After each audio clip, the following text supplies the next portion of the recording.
وسلم وبارك على سيدنا ومولانا محمد وعلى آله وصحبه والحمد لله رب العالمين. ربي زدنا علما وعملا وأدبا وفهما. السلام عليكم ورحمة الله تعالى وبركاته. Alhamdulillah. Donc ce soir, Alhamdulillah, en cette lune de Mawlid, nous avons la bénédiction d'être dans la ville de Sayyidina Habibuna Muhammad sallallahu alayhi wa sallam. Et nous avons décidé donc de faire profiter un minimum tout un chacun de cette nuit bénie, et on va faire un petit live avec un petit dars avec des invités de très grand calibre qui sont avec nous. Nous avons l'honneur d'accompagner Cheikh Ahmed Mbaké et Cheikh Murtada Sila et Cheikh Sidi Mohamed Lamine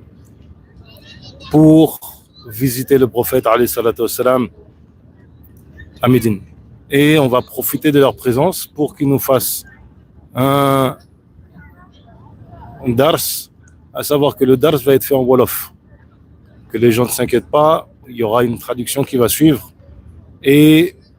ensuite, avec cette traduction, je vais clôturer aussi avec un petit dars aussi. Non pas que je suis à leur niveau, mais c'est juste pour apporter une petite contribution en français. Pour clôturer ce Mawlid, cette nuit bénie, donc cette spéciale que l'on fait ce soir, dans la ville de Médine. Et on tient aussi à s'excuser pour le retard, parce qu'il faut savoir que le temps coule très très différemment ici. Donc les choses ont fait que on a dû retarder. Alhamdulillah, maintenant on est là. Donc je passe le micro à Sidi Lamine qui va ensuite introduire nos savants ici présents. Une petite rapidement en français, ensuite en Wolof. Sidi Lamine. أعوذ بالله من الشيطان الرجيم بسم الله الرحمن الرحيم والصلاة والسلام على رسول الله محمد بن عبد الله وعلى آله وصحبه ومن والاه أنت الرحيم والصمد الرحمن المؤمن المهيمن المنان يكفي البلاء وجملة وباء وسوء إلى الأخلاق كل داء. السلام عليكم ورحمة الله تعالى وبركاته. mbokku jullit yi, mbokku taalibe yi, ñu ngi nuyu ñëpp di leen ziyaare, di leen baalu àq, di leen baalu àq, di ñaan yàlla boole ñu jégal, di ziyaare mboolem mbokk yëpp ci bis bu tedd bi, ci bis bu màgg bi, ci barab bu tedd bi. ñoo ngi fii ci Madinatul Munawwara di sant yàlla bu baax ci barab bii nga xam ni suñu borom wërsëgal nañu ñu teew fi, ngir képp koo xam ne rek yaa ngi doon ab julit te ñëwaguloo fi, yaa ngi ñaan yàlla ñëw fi, ndax sang bu tedd ba Cheikhul Khadim da doon wax ni suñ borom kat mayoon ko mu ñëw ci barab bii moo ko gën a doon àddina ak li ci biiram lépp ñu fesal ko ci wurus. kon ku yàlla may tawféex, may la xéewal ba nga ñëw fi, war ngaa sant yàlla bu baax. kon nag su ko defee, ngir bañ a guddal, ñu ngi fii ak seen ay mbokk julit, Cheikh Ahmed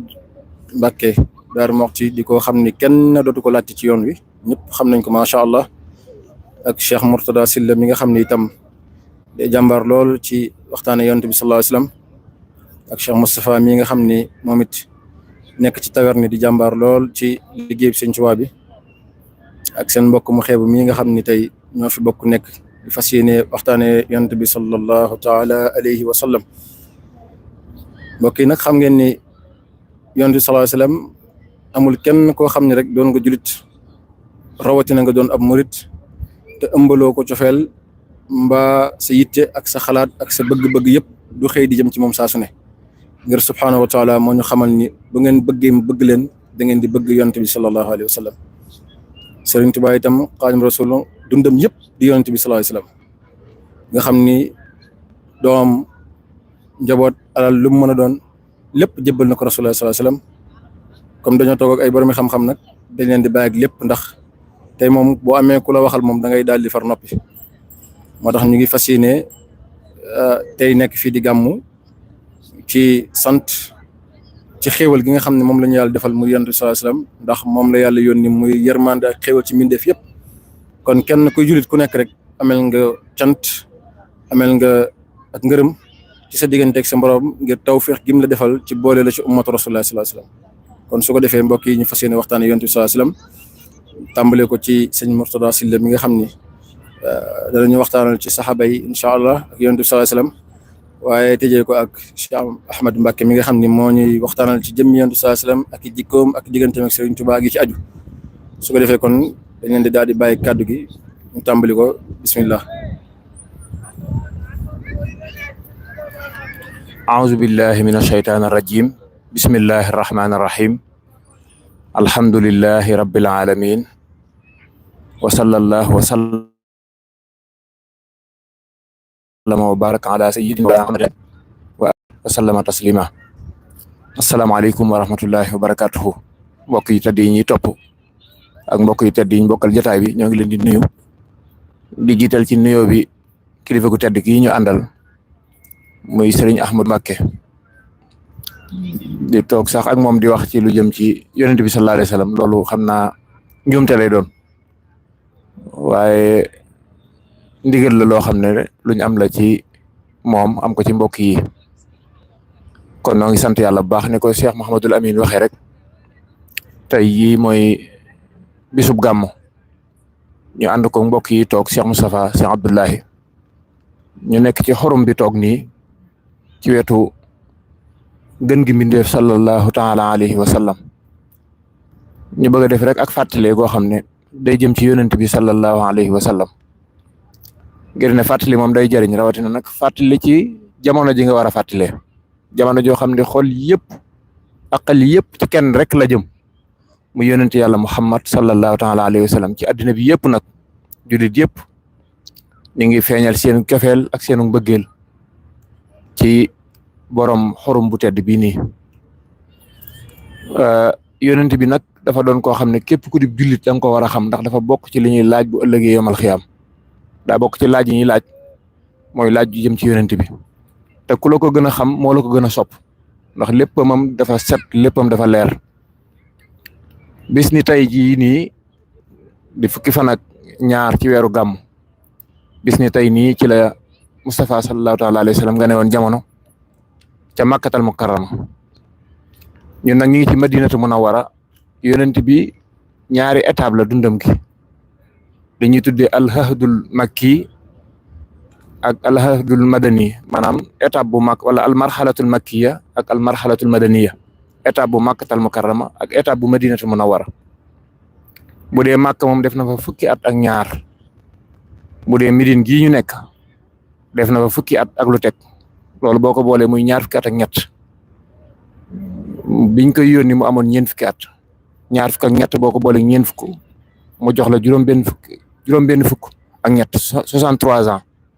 mooy diirub lim nekk ci kaw suuf yonent bi nag yàlla da ko beral loxo ci léppam dafa doon koo xam ne ku spécial la koo xam ne yàlla da ko fonk borom bi da ko wormaal yàlla da ko bëgg ba wane ci mbirum zahir rek ak gan ak jamonoom loo xam ne ni ba Adama sosoo ba ilaa yawmi diin doo gis ku mel noonu mu am lu mel noonu ci gan ak jamonoom borom xam-xam yi dañuy wax naan kimtaan yi nga xam ne moo feeñ ci yonent bi sallallahu alayhi wa sallam bi muy gën a jamono ñetti xeet la wala ay kimtaanam sax ñetti xeet la moom ba mu gën a gudd jamono booba la ay kimtaan commencé di feeñ ay xawaarix yoo xam ne yëpp day mel ne day déclaré ak ñëw jamonoom am ci yoo xam ne moom bis bi mu gënee jamono rek la ànd ak moom ñëw feeñ ci àddina bi nag ñëpp gisandoo ko am ci yoo xam ne nii bi mu feeñee ba noppi laataa muy nekkub yonent la commencé feeñ loolu day mel ne ñetti étape la mooy lu jiitu juddu gi lu ànd ak juddu gi ak loo xam ne ginnaaw juddu gi la waaye boobu nekkagutub yonent loolu lépp dañ koy tuddee ay xawaarix wala sax ay dalaa'il yoo xam ne day tegtale ak yonenteem ya nga xam ne nag daa feeñ nag bi mu nekkee yonent nag loolu la ñuy tuddee al mu'jizaat yooyu yëpp nag di ko waxtaane ak di ko xam day yokk cofeel ci yonent bi te jëmu la joo xam ne nii ku la ko gën a sopp moo la gën ku la ko gën a bëgg moo la gën, ku la ko gën a wormaal moo la gën moom sallallahu taala alayhi wa sallam. danañ jukki nag tuuti rek ci lu jiitu muy gën a jamono li feeñoon ci ay xeeti xar baax, bi muy feeñ jamono li feeñoon ci ay xar baax ci tënk rek. buñ noppee nag Madinatu Munawwara gii ñu indi ci ab fàttali gu ndaw rek gu tënku ci barab bii ñu toog sax ñu indi ci lenn ci histoire loo xam ne nettalikati siira yi nettali wax nañ ko. boo demee ci xasiida ak Jës bu nga xam ne liggéeykatam bu mag ba ca Tuuba soppeem ba xaritam ba Seexul Xadim radiyallahu taala anhu buñ delloo ci am mbindam danañ fa fekk loo xam ne nii danañu doy sëkk lu ñu waxtaane ci yonent bi sallallahu taala alayhi wa sallam. yonent bi kañ la tàmbalee yëngu ak a yëglu mooy ba yàlla dajalee ruuya booba la ruam tàmbale di feeñ ak a yëngu. wax nañ ne bi borom bi dajalee ruu yëpp bi mu ne alastu bi rabbikum xanaa duma seen borom nee nañ ruug yonent bi sallallahu alayhi wa sallam moo njëkk ànd ak i teggiin ak worma ci kanamu borom bi subhaanahu wa taala tontu ko tontu wa gën ci xeetu tontin ne ko aha kay yow yaay borom bi. ba mu waxee loolu nag ruu yonent yi yëpp topp ca awliyaa yi saalixoona yi ba ci sax ñi nga xam ne du ñuy jullit yàlla forcé na seeni ruu ñu tontu ga nga xam ne moo gënal yàlla te mooy tontu dëgg te loolu mooy axaka yow yaay borom bi salli wa sallim man ala man xat ajaaba bi balaa yow ma alastu awwala xabla sawi takallumi. sëriñ bi nee na yow yàlla nga dolli ak julli te ka nga xam ne ak ruwam moo njëkk a tontu lu jiitu Adama ak Hawa di wàcc ci kaw suuf. loolu kon benn kiimtaan la ci kiimtaani yonent bi sallallahu alayhi wa sallam. bokk na ci it ci kiimtaan yooyu mooy maanaam atum ñay yooyu xewoon nga xam ne Abraha dafa jóge woon ca côté Yaman ne day ñëw màbbu si Kaaba gi ànd ak jay si boo xam ne nii nee nañ ci histoire musu ñoo xam mbooloo mu tol noonu bu ragloo noonu bu mas a jug wut si Kaaba gi ne day màbbu Kaaba gi. wax nañ ne ba mu dajeeg Abdul Mutalib mi nga xam ne moom lañ daa woowee Sayyidu Xurays mooy sangub Xurays gépp nga xam ne nit ñëpp a maasew di ko warmaal ndax aw askanam ndax ak baaxam ndax ak yiwam ba mu dajeeg moom ne ko Abraha foo jëm mu xamal ko ne ko day màbbi Kaaba ga mere gum mere sax wax nañ ne Abdul Mutalib tax na mu téyewaale téeméeri gileemi Abdul Mutalib xamal ko ne ko man kat gileemi maay borom yow bu fekkee da nga am ko amal affaire borom Kaaba ga nga amal affaire te kooku moom boromam mën na boppam.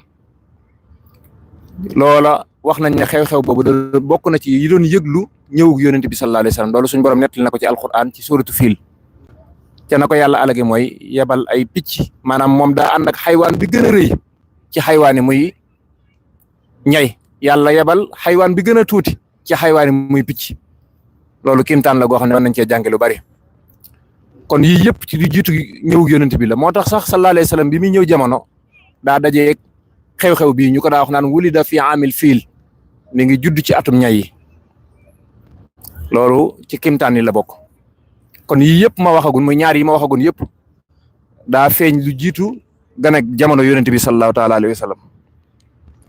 bi mu ganee jamono it am na xeeti kiimtaan yu baree bari yoo xam ne feeñ na ba ca njëkk mooy boobu soxna Aminatu bintu Wahb moo ko nettali nee na bi muy ñëw jamono daa ànd ak leer goo xam ne saal bi mu toogoon di fa muccee daa mel ne courant dafa coupé woon rek jékki-jékki ne tay ànd ak jëmm ji ñëw jamono ndekete yoo leer ga romb na màkk di wëy moom la sëriñ bi naan nuurun azimun qad yara bihi qusuuru qaysara man kaana fi ummil qura makkata xayril xurumi nekke waa Makka ba ca waa Rum ñoom ñëpp ñu ngi seen leer goo xam ne mi ngi jolle leer googu fu mu jollee te Makkatal Mukarrama fu mu jollee ca barab ba nga xam ne fa la soxna Amina doon mucc ànd ak jëmmi yonent bi sallallahu taala alayhi wa sallam. bokk na ca kimtaan yooyu nga xam ne bokk na feeñ na ci guddik tey gii nii bi yonent bi ganee jamono ca bisub altine ci fukki fan ak ñaar ci weeru gàmm buñ koy nattale ci atum tubaab dañu ñaan atum 570 na ko borom Rahiqul Maxtum waxe jàpp ñaar fukki fan ci weeru avril nee nañ sëñ bi nee na xawat xawaariqa badat ani ruwaati sabatat am na ay xawaarix yu bëree bëri ay kintaan yu bëri yoo xam ne jëlee nañ ko ca nettalikat yi tamuy lu sax loolu bokk na ci mooy sawara soo xam ne nii ca furs la nekkoon. xam ngeen ne waa furs ñoom dañ leen doon dàkkantele naan ñoom ay majuusi yu na lañ. majuusi yu na mooy ñi nga xam ne dañ doon jaamu sawara humul lasiina ya'buduuna naar mooy fi Iran nekk tey mooy ñoom loolu lañ doon jaamu. sawara sa fa nekkoon nag daa yéemoon waa furs bañ jàpp ne sawara sii kat mooy yàlla, ndax sawara soo xam ne junni at am na ko di tàkk 24 heures sur 24 même buy taw sax day bërëx di tàkk. ñoom ku masaa am soxla da ngay ñëw ba ci sawara si nga tiim sawara sa ñaan boo amee looy rendi nga rendi sànni ca sawara sa jàpp ne mooy yàlla.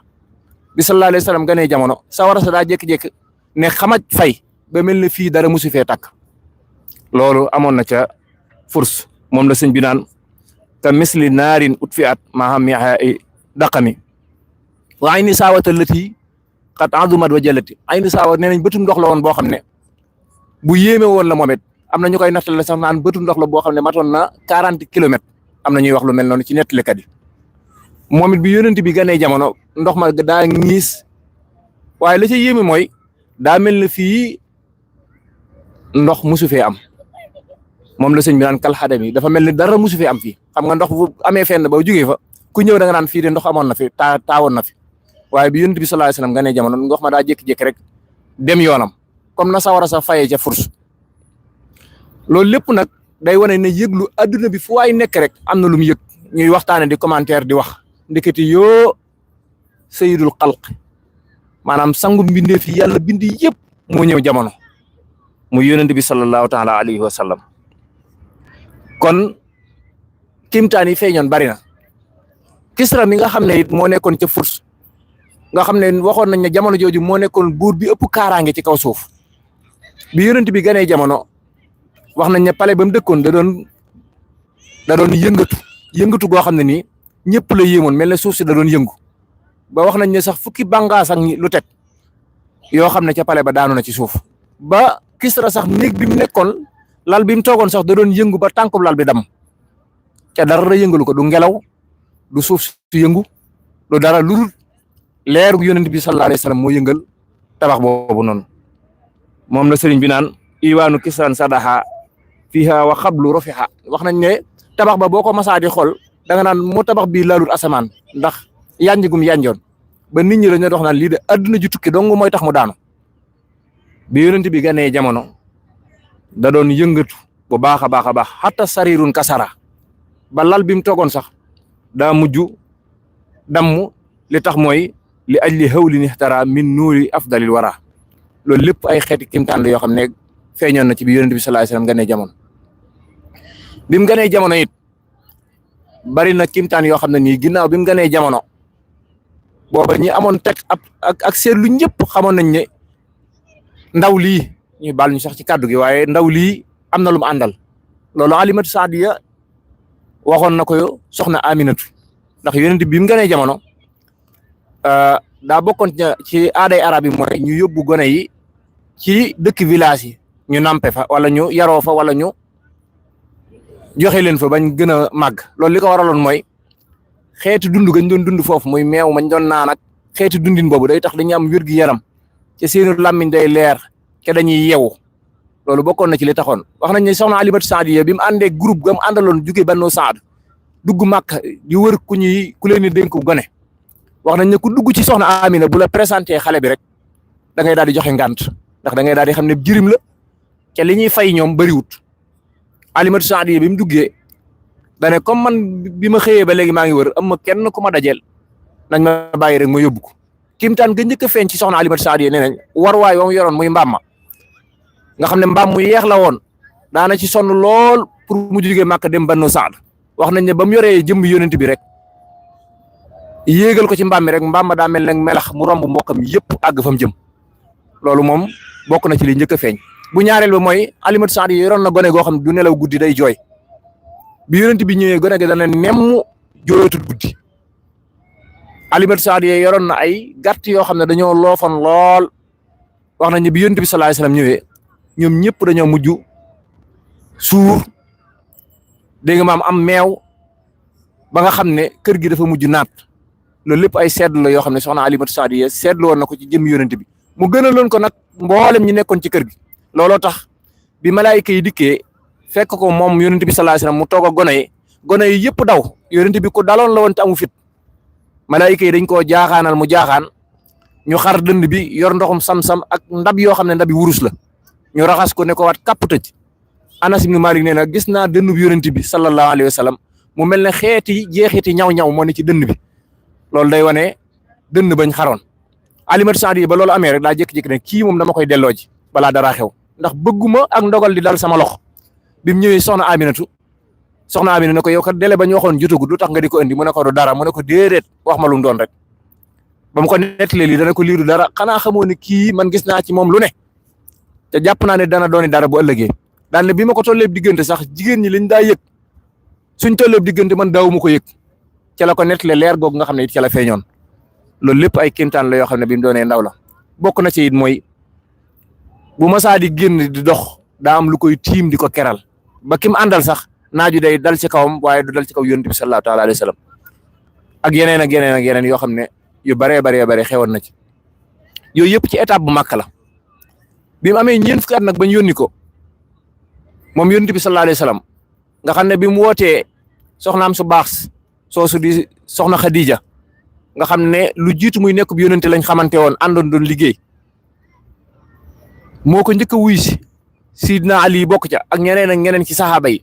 ñu amoon barab boo xam ne ca lañ doon làqatu di fa jàng seen diine ñu koy wax daarul arqam ibn abil arqam mu nekkoon barab boo xam ne làquwaay la woon nga xam ne kuñ wax diine ji dañ naan la nayam suñ diggante ndax doonagul loo xam ne lu ñuy siiwal la ba ni Sidna Omar ak Sidna Hamza duggee ci lislaam mu siiwal ko ñu jot faa am ay métit yu bare saxaaba yi liñ doon néew dëgg liñ doon seen lim bi lim doon néew biñ nekkee màkk ak liñ doon ñàkkee pexe yëpp daanañ sàkku ci yonent bi ne ko jox ñu ndigal ñu fayu waaye da daa wax naan suñu borom joxaguma ndigal muñ leen rek ñu bari ci lañ faatoo sayyidatuna Sumayya mooy ki njëkk a faatu ci lislaam mooy ki deretam njëkk a tuuru wax nañ ne dañ ko daa yeew ci mbedd mi di ko dóor moo borom këram Ammar Yaasir ak doomam ji ñaan Ammar borom këram Yaasir ak doomam ji ñaan Ammar Abu Jahl na daa yor ak liif di dóor naan leen wax leen lu rafet ci xiram yi ca wax lu ñaaw ci sang bu tedd bii nga xam ne amul lu ñaaw waaye ñoom dañ daa bañ saa yuñ dóoree rek ñu naan ne laa ilaha illallah muhammadun rasulullah wax nañ ne loolu moo xëtt xolub Abu Jahl ba mu daw riir wut si soxna Sumayya ba jam ko xeej bi ci awraam ba mu sar ba ca bitti loolu bokk na ci étape bu Makka la xewoon kon étape bu Makka étape la bu daw yaram étape bu metti la woon ba ni ñëwee fii nag ci Madinatu Munawwara fii nag ñaari xeet ñoo fi dëkkoon ci arab yi xeet wu ñuy wax Aws ak xeet wu ñuy wax Xasraj mu nekk xeet woo xam ne ñoom daawuñu laale daawuñu takkante seen biir ndax bañante musu ñoo juboo bi yonent bi sallallahu alayhi wasallam ñëwee fii ci dëkk bii di Madinatu Munawwara moo leen jubóole amoon na nag famille yahud yu yaatoo yaatu yoo xam ne nii fii lañ dëkkoon ñoo ñëpp yonent bi sallallahu alayhi wasallam fi la leen fekk fii mu tëdd nii tey fii nii suñu wet ak jàkk ji nga xam ne moo ci lañ nekk nii ci xorom bii bi mu ñëwee fii xam naa du sori barab yi ñi xam barab yi du ñàkk ñu mën a génne fan moo nekkoon kër Abu Ayyub al Ansari bi mu ñëwee wax nañ ne fu mu dugg ci mbeddi Madina yi rek xabila boobu dañuy yuuxu ne ñun ñii la war a dëkkal moom la sëñ Moussa Ka naan ku ne nga naan sama kër lay jaare maa gën a yey ci gan gu tal ne rasulullahi sallallahu taala alayhi wa sallam waaye danaa wax rek naan utruku naaxata fa innaha ma'mura bàyyi leen giléem gi de suñu borom jox na ko ndigal bi mu ñëwee ba ci wetu kër Abu Ayyub al Ansari giléem nga fa la yës Abu Ayyub daal di jël bagage rek daw ak moom dugal këram xam ne tey moom am na xéewal goo xam ne lu ko dàq ci àdduna amut te mooy nekk dëkkandoo yonent bi sallallahu alayhi wa sallam Abu Ayyub noonu la ko dugalee ay bagage am wax nañ ne li yonent bi njëkk a def bi mu agsee Madinatu Munawwara mooy tabax jàkk ji nii bi mu ñëwee suuf si da koo laaj ñu ne ko ñaari jirim ñoo moom suuf si ñaari jirim yooyu sax pare nañ pour joxe ko addiya waaye yonent bi xam gum xam histoire ni muy yàgge daa laaj ñu xaymaal ko pàkk bii nan lay tollool ca alal ñu wax ko lu toll noonu mu génne lu toll noonu jox ko jirim yooya saxaaba yi génne lu toll noonu ñu jox ko jirim yooya nga xam ne lii moom nekkut ci moomeelu kenn ku dul yonent bi sallallahu alayhi wa sallam muy fii ñu toog wala l'islam sax laay wax bi si fa am bi mu ñëwee li mu njëkk a def mooy ñu tabax jàkka ji biñ koy tabax it moom moo ci jiitu woon ci ni ñuy tabax mooy yanuy mool gas ak tabax moom yonent bi moo ci jiitu woon moo tax fii day barab bu barkeel. bu ñaareel bi nga xam ne bi mu ñëwee fii ci Madinatu Munawwara doon na ko def mooy juboo maanaam mbokkoole bi mu ñëwee ne diw mooy sa mbokk diw mooy sa mbokk diw mooy sa mbokk mbokkale googu noonu mooy ñaareelu jëf ju rëy ji nga xam ne moom la def Madinatu Munawwara bu ñetteel bi nag mooy mu génne benn wasiqa maanaam benn article boo xam ne ay loi yoo xam ne ay surut yoo xam ne da koy sartanteeg ñi nga xam ne ñoom la fekk ci dëkk bii ñu moom ko muy yahudi fii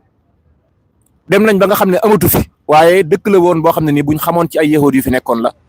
ci ay xeet yu wuutee yaakaar naa sax xaybar soriwutoon fii muy gazwatu xaybar xam naa jataayu bi gàtt bi moo tax waaye kon mën nañ caa dugg wax ca lu bari foofa ca xaybar gazawaat yi ngay dégg yëpp nag nga xam ne toll na ci ñaar fukki xareeg lu teg yëpp bi ko yonent bi def fii la bàyyi ko di Madinatu Munawwara fii la xujuraatu saxaaba soxnaam yu tedd yi nekkoon xujura bi njëkk a def muy néeg sayyidatuna Aïcha gi nga xam ne fa la tëdd tey moom Mustafa sallallahu taala alayhi wa sallam nga xam ne fa la wàcce liggéey soxna Aïcha daana wax naan man de maa ngi sant yàlla ci jagle yi nga xam ne yàlla jagleel na ma ko ma am ko ci sang bu tedd bi ñu ne ko yooyu yu mu doon mu ne ci samay loxo la wàcce liggéey mooy bu njëkk bi sallallahu taala alayhi wa sallam bu ñaareel bi mooy ci sama biir néeg mooy xujurab sayyidatuna Aïcha fi la wàcce liggéey nga xam ne bi mu wàcce liggéey Seydina Aboubacar moo ne mas na maa dégg moom sang bu tedd bii mu wax ne ab yónente fu mu wàcce liggéey fa lañ koy denc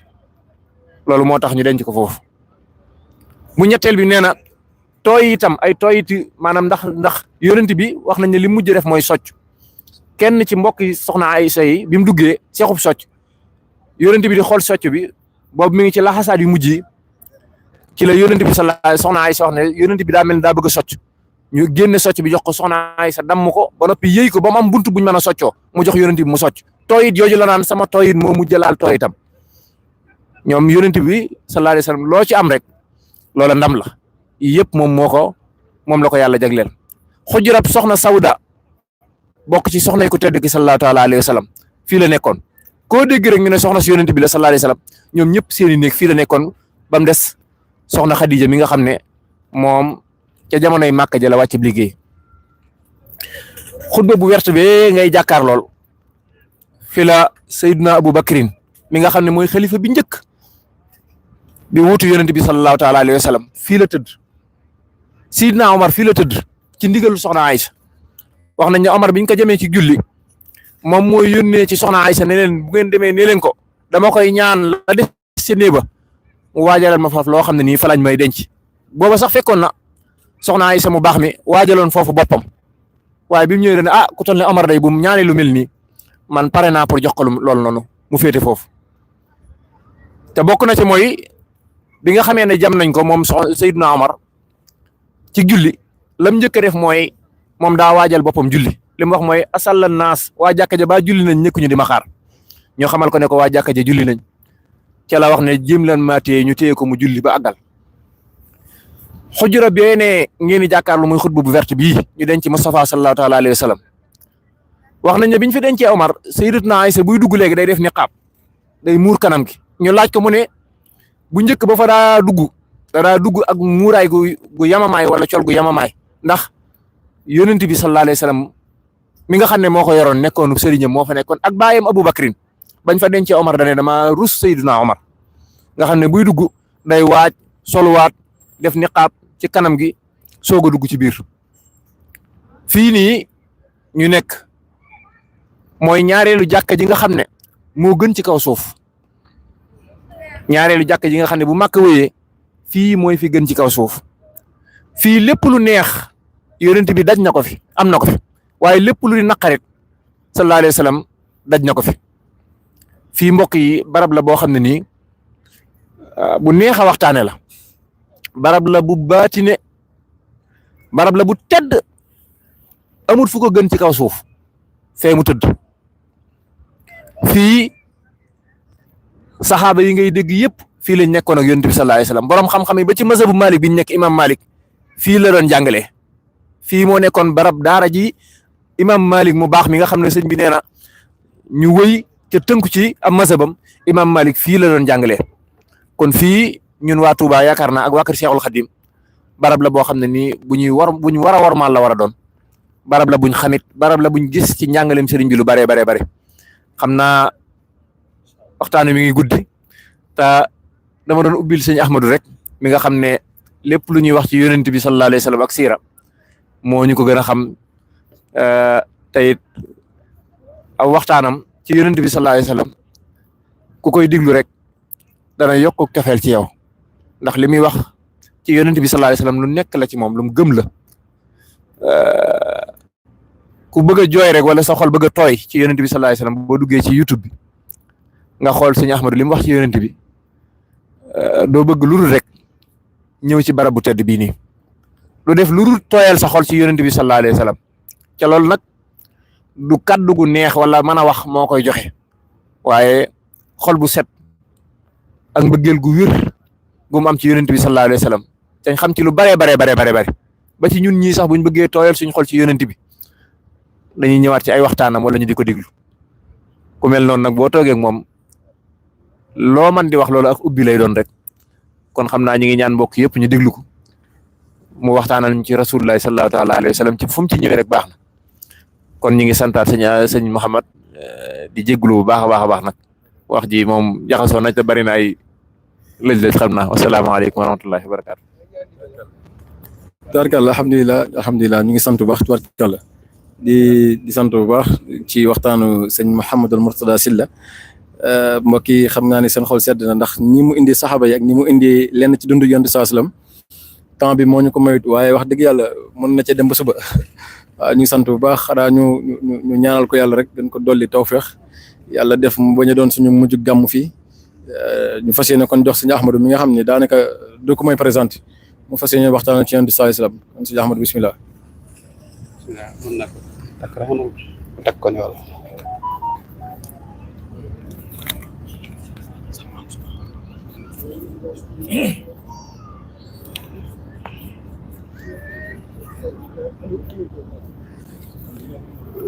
dana baax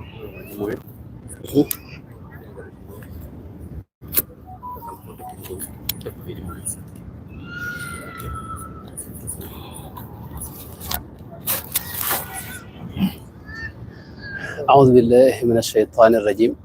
بسم الله الرحمن الرحيم والصلاة والسلام على أشرف المرسلين سيدنا ومولانا محمد بن عبد الله وعلى آله وصحبه وخير خديمه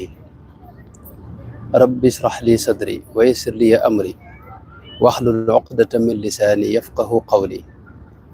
واجعل كلامي راشدا ومرشدا وفكرتي نور وقلبي أرشدا mbokk yi ñi déglu ñëpp noo ngi leen di ziar di leen nuyu di leen ndokkeel ci bis bu tedd bi nga xam ne ci lañ ne ak jamono yu sell yi nga xam ne ci lañ ne di ziar bu baax sunu mbokk tedd bi nga xam ne ñoom la ñu àndal tàmbale ko ci sëñ Mourtada Sylla Mouhamadul Mourtada Sylla mi nga xam ne moo yëkkati kaddu yu am solo yu matale yi léegi te xaw a làmboo lépp lu ñu waroon wax rek ci jotaay bi di koo xam ne li mu seere ci man ci moom la ne ci jëmmam la ne di ko baax te bëgg sëriñ bi te bëgg rasulullahi sallallahu alayhi wa sallam waaye di siyaar itam sëñ Mouhamadou Lamine Ndiaye mi nga xam ne moom it moo nu ubbil moom it di jëmm joo xam ne ku jàmbaare la te am pas-pas te bëgg lu baax waaye di siyaar itam sunu mbokk yi nga xam ne ñoo dëkk fa France muy sëñ Moustapha Mouhamadou Moustapha ak Abdallah di sunu mbokk tubaab yoo xam ni ñoo ànd jóge Sénégal ba fii lu seetlu ci ñoom pas-pas bu wér ak taalibe ak maanaam doxin woo xam ni tax na dootuñu wax dara tubaab ngir ñoom seenu melo bu rafet ak seenu bëgg sëriñ bi ak seenu taalibe ak seen pas-pas bu sell yal na yàlla gën leen a dëgëral te boole na ko ñëpp di sant itam ak siyaar mboolem mbokk yi ñu àndal yëpp rek ginnaaw loolu sëñ Mouhamadou Lamine ni nga ko waxee yonente bi sallallahu alayhi wa sallam mooy ki yàlla tànn jiital ko itam ci mboolem mbindeef yi jox ko gëdd gu rëy rëy rëy rëy teg ko itam fu kawe kawe kawe kawe kawe àgg ci moom sunu borom tabaaraka wa taala wax ne day julli ci moom moog malayka yëpp inna allaha wa malaikatahu yusalluuna ala nabi ya ayyuha alladina amanu sallu alayhi wa sallimu taslima sunu borom ak malayka yëpp ànd di julli ci jëmm jooji loolu lu rëy la mu woon ci itam ne yéen it dee leen nu fekk si di ànd ci jëf ju baax jooji ñuy def jaamu yàlla googu ngay def nga xam ne mooy di julli ci yonent bi sallallahu alayhi wasallam sunu borom dara waru ko ndax moom la ñuy jaamu ci lépp moom la ñuy jublu ci lépp waaye am na genn jaamu goo xam ne gis nañ dana ko def te mooy julli ci yonent bi sallallahu alayhi wa sallam sunu borom def ci biir alquranul karim jox ko ci ay teraanga yu baree bari takkal ko ci itam ay gànjar yu gànjaru bokk na ci fu mu tuddee jëmoom ji rek dana ko tudd léeg-léeg sax mu tudd ko ci bërëb yoo xam ni ñëpp dañuy jaaxle jàpp ne moom fii yàlla rek mooy ki ko moom waaye teewul mu tudd ko fa ba ci ngëm dañuy gis moo xam ne aminu billahi wa rasulihi kafaru billahi wa bi rasulihi nga xam ne day mel ne ki weddi yàlla ki weddi yonente bi daa weddi yàlla ki gëm yàlla itam faw day gëm yonente bi sallallahu alayhi wa sallam di jëmm joo xam ne turam suñu borom da ko lëkkale ak turu boppam wu sell wa waa ne fuñ ko tudde rek tudd yàlla rasulullahi sallallahu alayhi wa sallam fi mu ne mooy jëmm joo xam ne turam ci lépp la feeñ bu ñuy noddu da ngay dégg ñuy wax ashhadu an la ilaha illa allah wa ashhadu anna muhammadan rasulullah dañuy tudd turam loolu lu rëy la bu ñuy liqaam dañuy tudd turam bu ñuy julli itam ci biir julli gi dañuy tudd turam wa ashhadu anna muhammadan abduhu wa rasuluhu waaw mënoon nañ ne yàlla moom xam nga aajowul kenn maanaam fi wetam waaye teewul luñ def rek dañ ciy tudd turam booy dugg ci lislaam boo ne woon ashhadu an la ilaha illa allah seere ne yàlla mooy benn buur bi nga xam ne moom képp mooy yàlla ku dul moom du yàlla fi ne boo ci tuddagul yonente bi fi ne duggagoo ci lislaam moo tax foofu fu mat a taxaw la iblis laanatullahi alayhi la ko sànq mooy bëgg a nangul yàlla te nangulul dégg nga waay yàlla nangu na ne yàlla ndax rabbi anzirni wax na ba su ci ba tey ci alquran ne yow sama borom xam kooku nangu na kon njaam gi waaye nag suñu borom da ko digal ne kon sama jaam bii su jootal ko mu lànk gis ne kii ab jaam la te doomu aadama la te ci suuf lañ ko liggéeyee kon moom sama moroomum jaam la su joot kenn laa ko war defal muy suñu borom dàq ko génne ko ci yërmande moo tax kon tawxiid la doon jéem a am far nag dugg ci maanaam suñu borom génne ko ci yërmande dàq ko itam loolu sëñ bi lu mat di seetlu la maanaam ñàkk a sujjóotal doomu aadama moo tax ñu dàq koo xam nga waaw te bu dee yonente yi ñoom ñëpp yonente bi dañ doon jëmmal sallallahu alayhi wa sallam sëñ bu mag bi Cheikh Ahmadou Bamba radiyallahu anhu wax na ne huwa nabiyu war rasulu zahiru anwaaru gayrihi lahu madahiru koy du am solo gi noonu maanaam moom képp mooy yonent huwa nabi mooy moom képp mooy yonent war rasulu moom mooy rasul yi daf léegi nag ñi ci des xam nga doo xam nooy def ak ñoom mu ne anwaaru gayrihi lahu madahiru huwa nabiyu war rasulu zahiru anwaaru gayrihi lahu madahiru nga xam ne ñeen ñëpp dañ ko jëmmal Seydina Adama maanaam doon jëmmal yonente bi sallallahu alayhi wa sallam xam nga yonente bi wax na ne kuntu nabiyan wa aadamu la mun jadilun fii tiinatihi ba muy nekk yonente booba Adama sakkawuñ ko xam nga kon moom yàgg na nekk yonente léegi nag yonente yi fi jaar yëpp moom lañ doon jëmmal waaw fi ne boo gisee alquran suñu borom wax na ne dajale na yonente yëpp ne leen kat dama bëgg nu siñeente ne yéen ñii ku ci dajeeg rasulullah sallallahu alayhi wa sallam la tu'minunna bihi wala tansurunnahu ne yéen ko gëm te jàppale ko xam nga yéen ñoom yonente lañ waaye teewul ku ci dajeeg yonente bi dootu nekk yonente moom ndax yonente bi nga doon jëmmal moo tax boo ko gisee yow sax yonente moom taxaw na moom moo fi ne nee na maanaam ñoom yonente yëpp ànd ca loolee suñ borom ne leen kon baax na léegi nag ku def leneen lu may lii nag na nga xam ne yow dinaa la dugal ci dinaa la génne ci ambiyaw yi dugal la nag ca faasiqun ya wax ju rëy nga xam ne wax ko yonente yi kon yonente bi sallallahu alayhi wasallam ni ko sëriñ bi waxee mooy dëgg-dëgg yonente bi mooy dëgg-dëgg ndawul yàlla ñi ci des ñëpp dañ ko doon jëmmal ginnaawam ñi fi des ñi fi ñëw ñëpp itam moom la ñuy jëmmal nga xam ne mooy njubug yàlla mooy ki koy jàngale dëgg-dëgg mooy buntub suñ borom ba ni ko suñ borom ni ko suñ mag bi waxee waaw mooy baabullahi waaw mooy kooku mooy yonente bi sallallahu alayhi wa sallam nga xam ne suñ borom da ko fonk te jox ko cër te jox ko gëdd gis nañ ci alquranul karim yonente yëpp lay woo sàllalu leen waaw gis nañ mu wax yaa nuux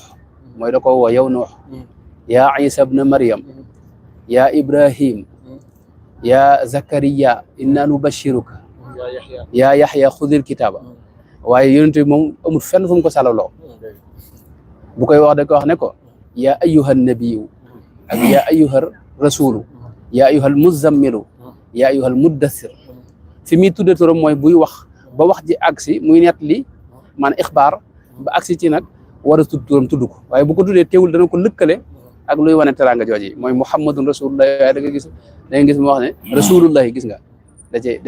cee teg wa ma nuzila ala muhammadin wa huwa alhaq nga xam ne ñeent yoon la tudde turam ci alxuraan waaye fu mu ko tuddee rek da ko lëkkale ak teraanga jooji muy jëmm joo xam nag daa mat a xam daa mat a jegeñ lu ndax fi ne mënoo am ngëm te bëggoo ko xam nga loolu lu rëy la moom ma ne ni ko ñenn ñi waxee ab yonente la boo xam dafa am lu mu nu indil ab lettre bu mu nu indil jox nañu ko jeena waaye moom daa wax ne laa yuminu ahadukum hatta akuna ahabba ilayhi min walidihi wa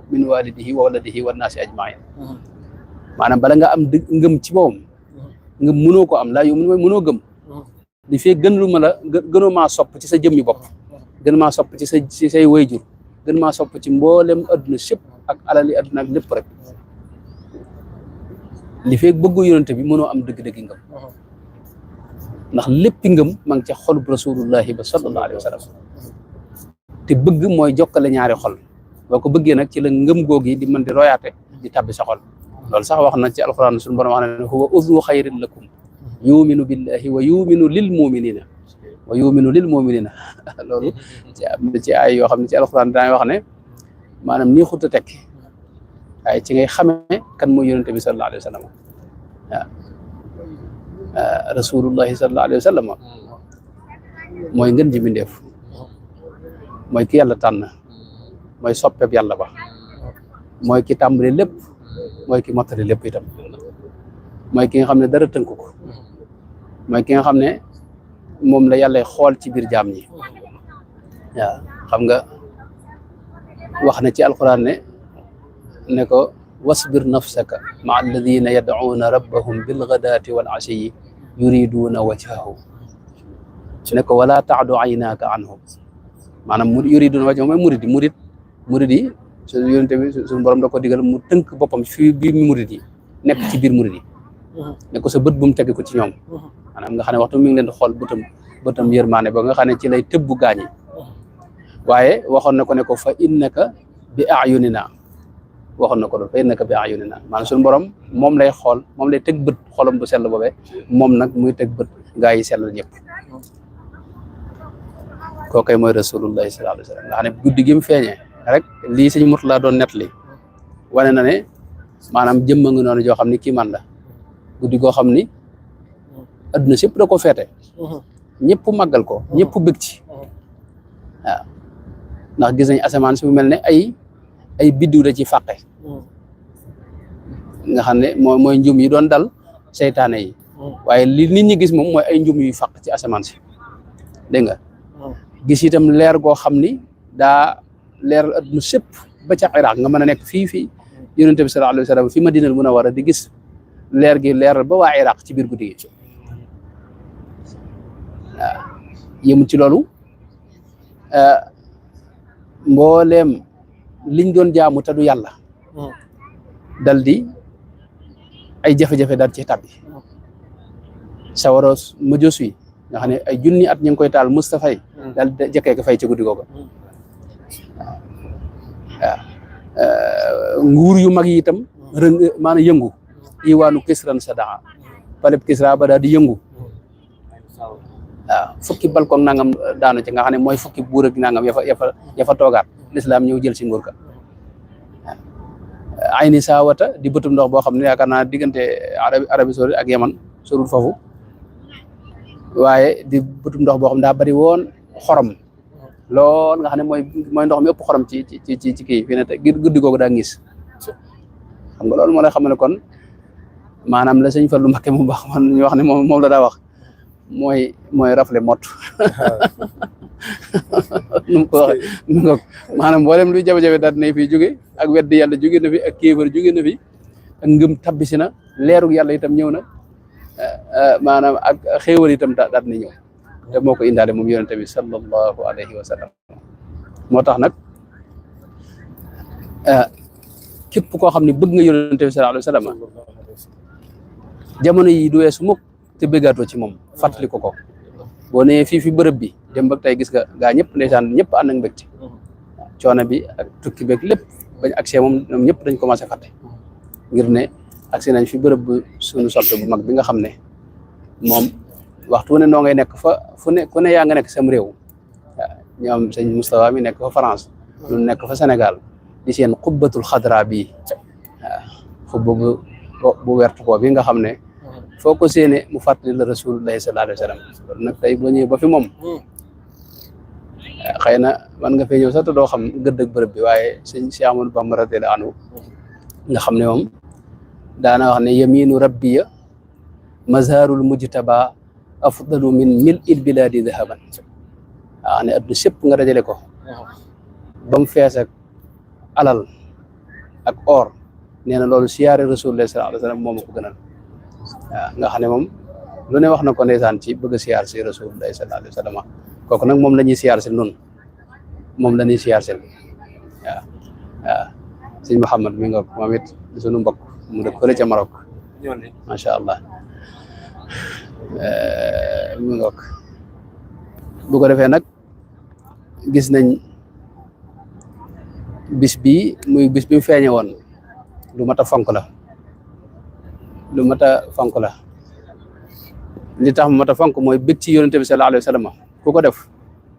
daa bari lu la ci dikkal te mbégte mi nga am ci moom rek da koo jar ak cofeel gi da koo jar waaye am na kenn ci nit yàlla yi ku mas a gént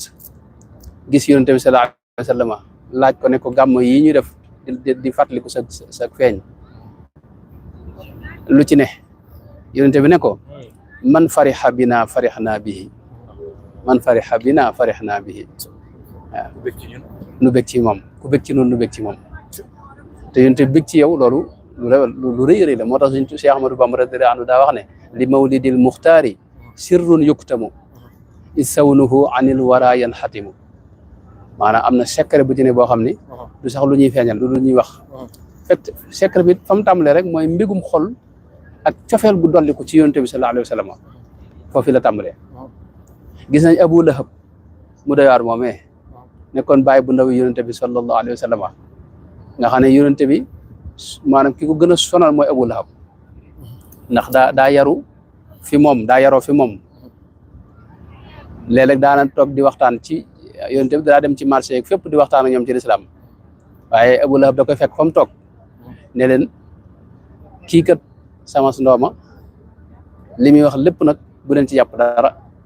ndax moom daal nangam ak nangam daal di ko woyofal fi seen kanam keroog bi mu woowee waa Makka suñu borom digal ko wa anzir ashirataka al-aqrabina ginnaaw mu digal ko wax ko ñëpp daaw taxaw ca Safa woowaa dëkk bépp ñëpp wuy si mu laaj leen ndax mas ngeen maa xam ci wax lu amut ñu ni ko yow day wax dëgg yàlla maa jarrabna fiika kadiban loolu ma sa wax rek lu wér la mosuñu laa xam ci wax ab savaan ak wax lu wérut mu tam nag di leen wax ci li ko yàlla yónni waaye Abu Lahab moo ko fekk ne ko tabban laka sa'iral yawmi Abu Lahab moomu nga xam daa doy waar gis nga nga xam ne loolu def na ko yonent bi sallallahu alayhi wasallam gis nga moom daa dendoon yonent bi kër seen ñaari kër yi dañoo dendoon waaye mbali itam ak yu bon yeeg yi taq yi fépp kër yonent bi la ko daa sotti te yonent bi moom da doon ku baax fi mu ne luñ ko mën a def it day muñ rek waaw day muñ rek daa wax ne allahumma ghfir li qawmi fa innahum la ya'lamuna yàlla nag leen yàlla jégal dañoo xamul rek Abu Lahab moomu nag bis bi yonent bi feeñee Suwayba bokk ci ñi nàmpal yonent bi sallallahu alayhi wasallam bokk itam ñi fekke feeñu yonent bi sallallahu alayhi wasallam daa dawee foofee da doon jaamu Abu Lahab la jaam la boo xam ne ci jamono jooje Abu Lahab moo ko moomoon dafa dawee ñëw fi Abu Lahab nettali ne ko yow kat sa doomi sa mbokk ma am na gan mooy soxna Amina am na gone Abu Lahab bëgg cee bëgg a bëgg ndax boobu dara xamagut nu mbir mi demee mu bëgg cee bëgg a bëgg ba goreel Suwayba ne ko goreel naa la loolu nag tax na Abu Lahab bi mu fi jógee lii ma wax ni Buxaari natt na ko ak mboolem téere yu bari ci téere yi delluwaay yi As-Suhayli ci Ar-Rawdul Unuf moo wax ne Abbas ibn Abdul Muttalib moo ko gis ginnaaw bi mu ko laajee waaw ci loo ne mu ne ko man de boobu ba léegi ñi ngi ma tàbbal sawara maa ngi ci coono boo xam ne day wax dëgg yàlla moom kii man la waaye nag bisu altine bu ne danañ ma woye falal mbugal mi jox ma as tuuti ci ndox ma naan ci dégg nga nu doog maa delluwaat ndax la ma bëggoon ci bi Rasulullah sallallahu alayhi wasallam bi Sayyidina Muhammad sallallahu alayhi wasallam feeñee waaw ba goreel jaam boobee nee na loolu moo tax guddi altine gu ne dañ ma woye falal waaw maanaam kii moo tax Ibnu Nasir diine Dimashqi dafa wax ne ida kaana hada kafiran jaa dammuhu wa tabbat yadahu fil jahimi muxallada ata annahu fi yawmi lithnayni daiman yuxaffafu anhu lissururi bi ahmada maanaam ko kii ab yéefar la mës ta def lu baax benn yoon la mas a bégg ci yonent bi sallallahu alayhi wasallam te guddi altine gu ne danañ ko waye falal mbugal mi kon nag ki nga xam ne maanaam addunaam sépp da ko def ci bég ci yonent bi sallallahu alayhi wasallam kooke kon kenn xamul lu ko yàlla fayee waaye pay yooyu yëpp dëgg la waaye li ëpp solo pay gi ëpp solo mooy tawféexi bëgg Rasulullah sallallahu alayhi wasallam maanaam loolu tawféex la bëgg yonent bi sallallahu alayhi wasallam tawféex la yoo xam ne bu fekkoon yàlla fay nu dara itam ci mboolem li ni jëf suñu digg yonent bi lu may maanaam bëgg gin ko bëgg rek may gi nu may suñu xol yi mu nekk ndab ci bëgg ko loola gis naa ne dara gënu ko kawe dara gënu ko kawe sunu sëriñ bu baax ba foofee la nekkoon Cheikh Ahmadou Bamba radiyallahu anhu moom lañ gis muy jëmm joo xam ni dundam gépp ci yonent bi la ko jeexal Rasulullah itam la jox léppam musta juyoog moom ci lenn laysat liyal yawma xaajatun uammiluha si waqtifaika xafwal qalbi wal badani gis nañ mboolem njabootam géppit Rasulullah la leen tudde Muhammadul Mustafa Muhammadul Fadilu Muhammadul Muxtaar am na ci ñaar mu ndaw ak mu mag Ahmad am na ci ñaar mu ndaw ak mu mag ak Muhammadul Bashir Muhammad maanaam ñëpp Muhammad la leen tudde ñeneen ñi dem ci Abdu nangam Abdul Ahad Abdul Quddus Abdul Qadir waaye ki mujj am ci bisu gàmmu la feeñ mooy bis bu mel nii mu Cheikh Mouhamadou Murtada yàlla dogal mu tudde ko itam Muhammad képp la ko tudde woon wax ne sëñ Daam Abdourahmane loolu moo ci yokk ci Murtada ji yàlla dogal itam loxoom bu sell ba moom sëñ Murtada ñu bind ca Muhammad tur wi loolu mooy wane ne kon sëñ Tuubaa yàlla da ko fay da ko cërale Seydina Muhammad moom dara wax ne Muhammadun darajati wa jaahi maanaam sama dara jëpp mooy jëmmi Seydina Muhammad sallallahu alayhi wasallam moom amul leen lu mu doon bëgg dafa lap ci biir bëgg yonent bi sallallahu alayhi wasallam daan wax ne gariqtu fi bahri mahabbati rasul gariqtu fi bahri mahabbati rasul sakirtu min xamri mahabbati nabi loolu la wax maanaam bëgg yonent bi bu doon am ñollu dama cee naan ba ënduma ci sama sago moo tax dana wax ne fi muy natte moom mooy yonent bi képp ko jàpp yonent bi jàpp naa la képp ko bàyyi naa la kenn ku ne itam nam mel ci yonent bi rek noonu laa toll ci moom loolu Sëñ Tuubaa daana ko wax bari na fu mu ko wax itam móolu na itam ñi nga xam ne ñoo juyoog yonent bi sallallahu alayhi wa sallam ba tey yàlla na yàlla taas ci barkeem Sëñ Moustapha yàlla na yàlla taas ci barkeem noo ngi sant yàlla bu baax nag bi nu mayee nu mën a ñëw fii ndax mën na dund ba faatu te duñ fi ñëw kon loolu noo ngi ciy sant yàlla bu baax di ko ñaan nag itam képp ku dib soppe bi yonent bi rek yàlla may la loolu daraje Sëñ Tuubaa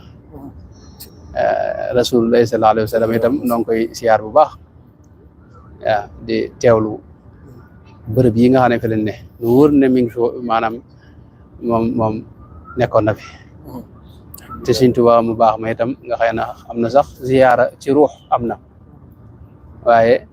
waxtu ne yitteem yëpp moo doon bëggoon a ñëw fii yazuruka minni kulla waqtin wa saatin ñu ko waxee fuaadi wa ruuxi waaw maanaam xolam bu sell ba waaw nga ne am na sax bayit yoo xam day wax ne moom yaa laytani tirtu aw lii kaana darnuufu maanaam aka neex na ma am ma saxi laaf mën a naaw ba siyaare ji rasulullah sallallahu alayhi wasallam dalaa wax ne maanaam li may woote ci yonent bi sallallahu alayhi wasallam ant ak maanaam bañ ko siyaare daal waa ne zur man tuhibbu wa in shattat bika daaru wa xaala min dunihi sahlun wa awhaaru laa yamna annaka bu'dun an ziyaratihi inna al muhibba liman yahwaahu zawaaru foofu loolu la nekkoon nga xam ne ñàkk siyaar si daana ko tudde sax sikk yaququni aybi ani ziyaara waaw ñàkk siyaar yonent bi loolu sikk la su mel ne man léeg-léeg sax mu ne lii moom weesu na sikk bàkkaar la yoo xam ne moom a tënk tax yonent bi maanaam aw ma tawféex yi mën ko siyaar si ndax yonent bi ku jug rek da ngaa fekk mu nangul la moo tax nga mën fee ñëw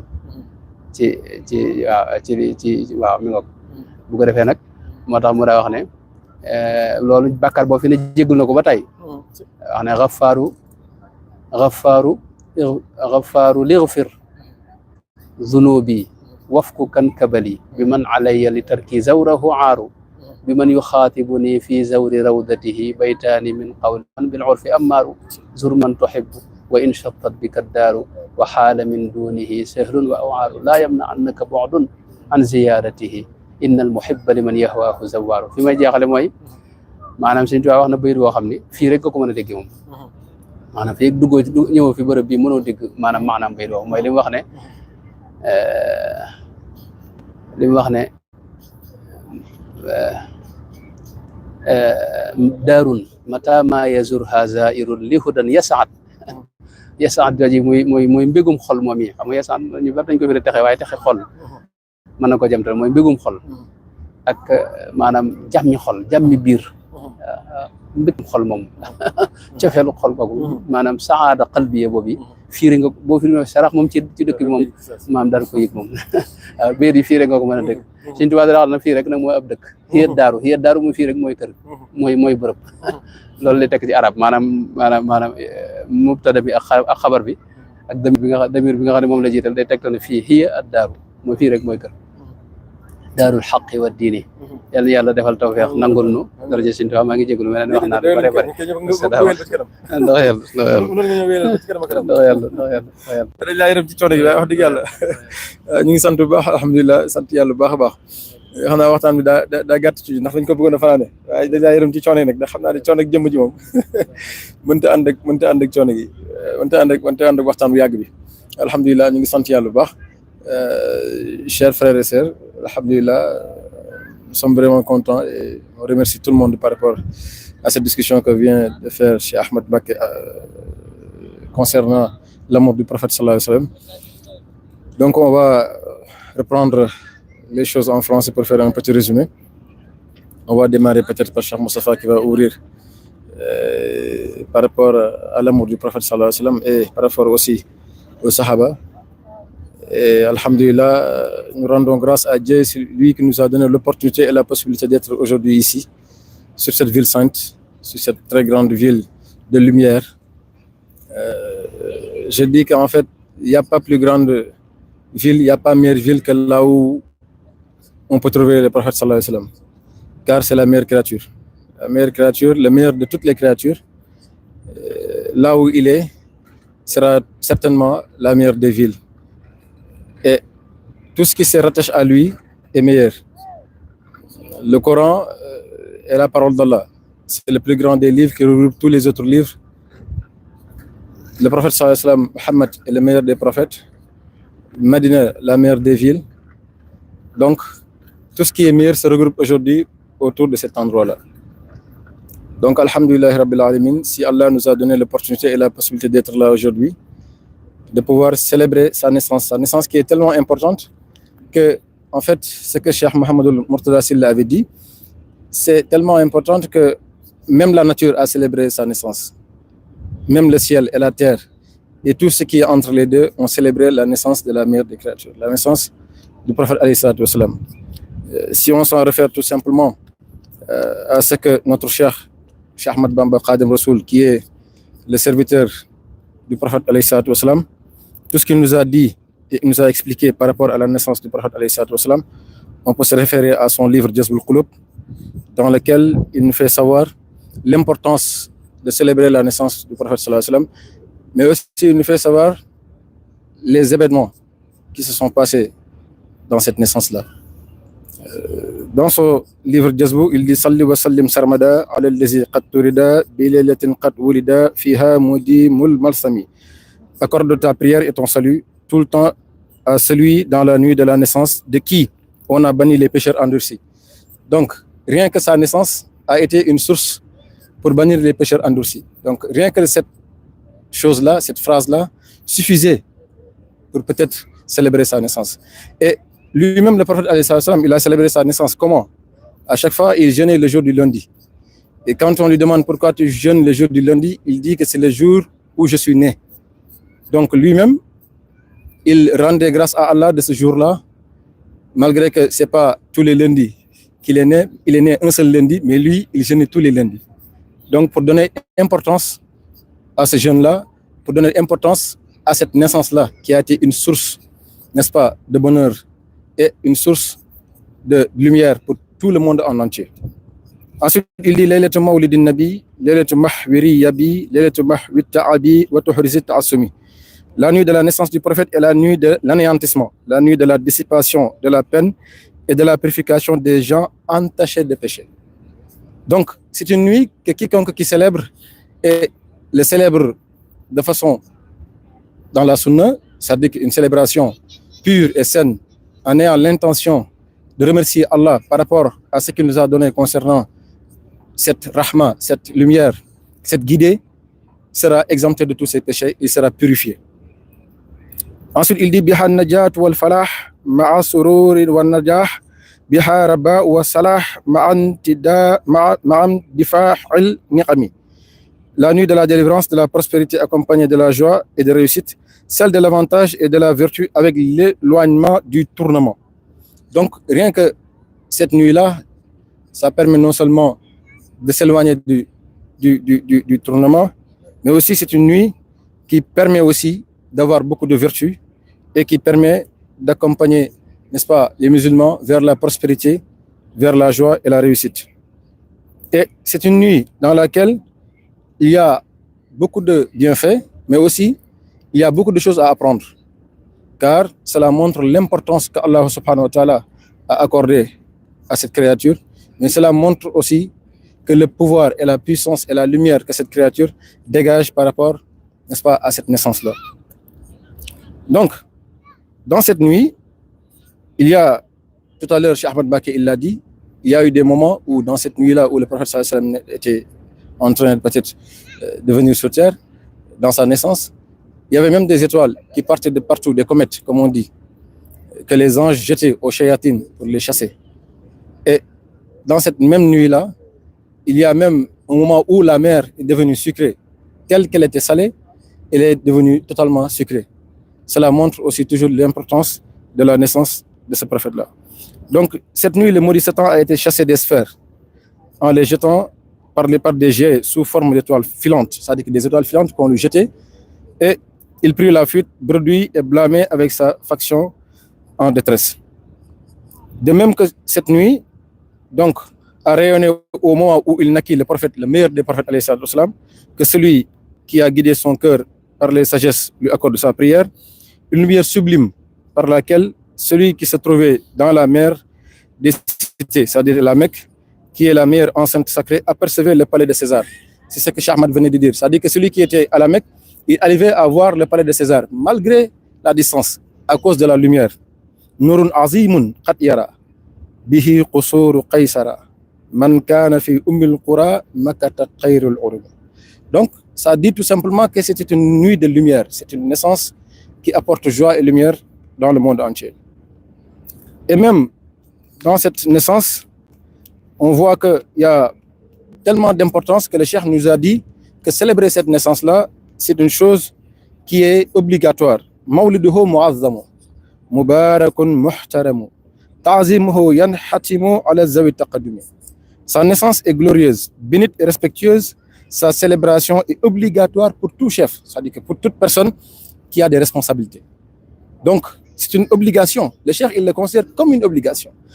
Pourquoi il le considère comme une obligation? Je dis, si la nature est capable de recevoir cette lumière et de se manifester autant sur la mer, sur les animaux, sur les étoiles, sur la terre, pourquoi pas les êtres humains qui ont bénéficié de cette naissance-là ne peuvent pas la célébrer? C'est une ingratitude. Et le fait de célébrer cette naissance, c'est pas en vue de vouloir faire des festivités à l'infini, mais c'est pour réapprendre, s'instruire encore de ces qualités du prophète alayhi salam, de montrer à quel point il était quelqu'un de généreux, de montrer à quel point il était un homme de paix. Tout à l'heure, il l'a dit, Abu Lahab qui prenait à chaque fois des saletés qu'il mettait à côté de la maison du prophète alayhi salam. À chaque fois, il y avait un mécréant qui faisait à chaque fois qu'il se réveillait, il prenait de la poubelle et il le mettait sur le chemin du prophète sallallahu alayhi wa sallam, il le mettait devant sa maison. À un moment donné, il est tombé malade. Le prophète sallallahu alayhi wa sallam, il s'est réveillé un jour, il n'a pas vu de poubelle devant chez lui. Il a demandé où est-ce qu'il est. Ce gars qui me mettait la poubelle ici, il est parti à sa recherche, on lui a dit qu'il était malade, il est parti le voir. Et quand il est parti le voir, il est venu, il l'a vu, il lui a dit, mais qu'est-ce que vous faites ici? Il a dit, je suis venu tout simplement parce que je me suis réveillé, j'ai vu que la poubelle qui était devant chez moi tous les jours n'était pas là, et je me suis dit, sûrement il y a quelque chose qui s'est passé, c'est pour cela que je suis venu vous rendre visite, et on m'a dit que vous étiez malade. Et nous, dans notre religion, ça fait partie de notre humanisme d'aller voir les personnes malades et de prier Allah de leur donner une bonne guérison. Et subitement, cela a fait une lumière dans son cœur et il a dit Ashhadu an la ilaha illallah wa ashhadu anna Muhammadan Rasulullah. Il est devenu musulman. Donc cela montre tout simplement qu'une personne peut être mauvaise, mais de par ton attitude de bienfaisance, tu peux aller jusqu'à convaincre la personne d'être une bonne personne et de te suivre par rapport à la voie que tu es. Ça, c'est un très grand enseignement. Ça montre tout simplement que ce n'est pas une religion de violence, ce n'est pas une religion d'éclater des bombes ou de faire du mal, mais c'est une religion qui doit appeler les gens vers la droiture avec rahma, avec hikma et aussi avec paix. Donc, dans la naissance du prophète alayhi salam, nous cherchons à réapprendre ses qualités. Nous cherchons à connaître son histoire. Nous cherchons à connaître l'importance qu'Allah lui a accordée. Parce que c'est subhanahu wa ta'ala qui nous a fait savoir que si vous voulez avoir mon amour, aimez le prophète alayhi salam. In kuntum tuhibbuna Allah fattabi'uni yuhibbukumullah. Aïwa. Donc, quiconque qui veut avoir mon amour n'a qu'à aimer le prophète alayhi salam. Et pour aimer quelqu'un, il faut le connaître. Et pour connaître quelqu'un, il faut aller à sa recherche. Il faut aussi discuter de cette personne-là afin que les gens peut-être qui n'ont pas la capacité d'aller faire des recherches par rapport à cette image immense, de pouvoir bénéficier de ses qualités et essayer de copier par rapport à son fonctionnement. Et cela dit tout simplement que même au début, Cheikh Mohammed al-Murtala Sylla, il a dit, une personne, son nom, quand tu ne le cites pas, tu ne peux pas rentrer dans l'islam. Parce que pour rentrer dans l'islam, il faut que tu dises Ashhadu an la ilaha illallah, mais wa ashhadu anna Muhammadan abduhu wa rasuluh. Donc ça démontre tout simplement l'importance qu'Allah lui a accordée. On a dit qu'Adam alayhi salam, quand il avait fait le péché, parce qu'Allah lui avait dit de ne pas toucher à l'arbre, la taqrabu hadha ash-shajara, et il a touché. Donc il sait qu'il a péché. Mais pour demander pardon à Allah, il lui a dit, pardonne-moi par la grâce de Mohammed alayhi salam. Il a dit, mais toi, comment tu as connu Mohammed alayhi salam? Parce que il ne l'avait pas encore créé.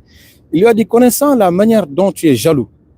de ton être, de ce que tu es. Si tu peux mettre un nom à côté de ton nom, c'est parce que ce nom-là est vraiment important. Et dans le paradis et dans tout ce qui est autour du paradis, on voit la ilaha illallah Muhammad Rasulullah. Cela signifie tout simplement, alayhi salatu wa salam, que Allah accorde une grande importance à cette personne-là. Donc, je dis tout simplement que c'est une lumière divine, c'est une lumière d'Allah. Et même si tu pries, tu ne peux pas prier sans citer son nom. Même si tu veux rentrer dans l'islam, tu ne peux pas y rentrer sans son nom. Tu ne pries pas sans son nom. Et dans le Coran, il ne le cite jamais de par son nom directement. C'est ce que Cheikh Ahmad a dit tout à l'heure. À chaque fois qu'il le cite par d'autres, n'est-ce pas, périphéries. C'est-à-dire que soit il cite quelque chose, il y a eu le Mudassiru, il y a eu le Muzammilu, il y a eu le Nabiyu, mais les autres prophètes, il les cite directement. Il y a Zakaria, il y a Nuh, il y a Moussa. Donc, cela montre tout simplement que c'est le sceau des prophètes. L'importance qu'Allah lui a accordée. Et les autres, c'est des prophètes, certes, mais c'est de par lui, n'est-ce pas, qu'ils ont été exemptés, qu'ils ont été envoyés. Et cela est facile à prouver, parce que le cheikh, il le dit dans son livre, et dans sa naissance, l'importance qu'il accorde toujours par rapport au jour du Maulid,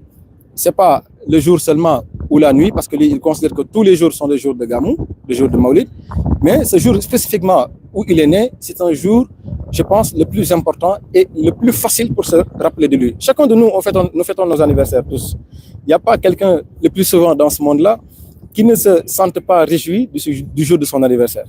Et qui es-tu pour fêter ton anniversaire? Qu'est-ce que tu as réalisé? Qu'est-ce que tu as fait? Quelle est l'importance qu'Allah t'a donnée pour que tu puisses te dire qu'aujourd'hui c'est mon anniversaire? Et à chaque fois, tu vois que quelqu'un va dépenser beaucoup d'argent pour fêter son anniversaire. On va acheter des gâteaux, acheter des cadeaux. Si quelqu'un ne te souhaite même pas joyeux anniversaire, tu es énervé contre cette personne-là. Alors que tu n'es personne. Tu n'es personne, tu n'as rien réalisé. Celui qui est le sceau des prophètes, celui qui a réalisé le plus grand exploit de ce monde-là, qui a pris son départ de zéro et qui est devenu tout, le centre du monde, celui qui a le plus d'homonymes dans ce monde-là. Il y a beaucoup plus de personnes qui s'appellent Mohammed qu'un autre nom dans ce monde. Celui qui a le plus de personnes qui le suivent. Il y a combien de milliards de musulmans aujourd'hui dans le monde? Et on se dit que cette personne-là ne mérite pas qu'on fête son anniversaire, ne mérite pas qu'on pense à lui le jour où il était né pour parler de ses qualités et pour parler de sa grandeur. Donc ça, c'est tout simplement une façon pour se dire que les gens qui disent que le prophète sallallahu alayhi wa sallam, son jour de naissance ne doit pas être célébré, pourtant eux-mêmes, peut-être même qu'ils sont en train de célébrer leur anniversaire ou l'anniversaire de quelqu'un d'autre.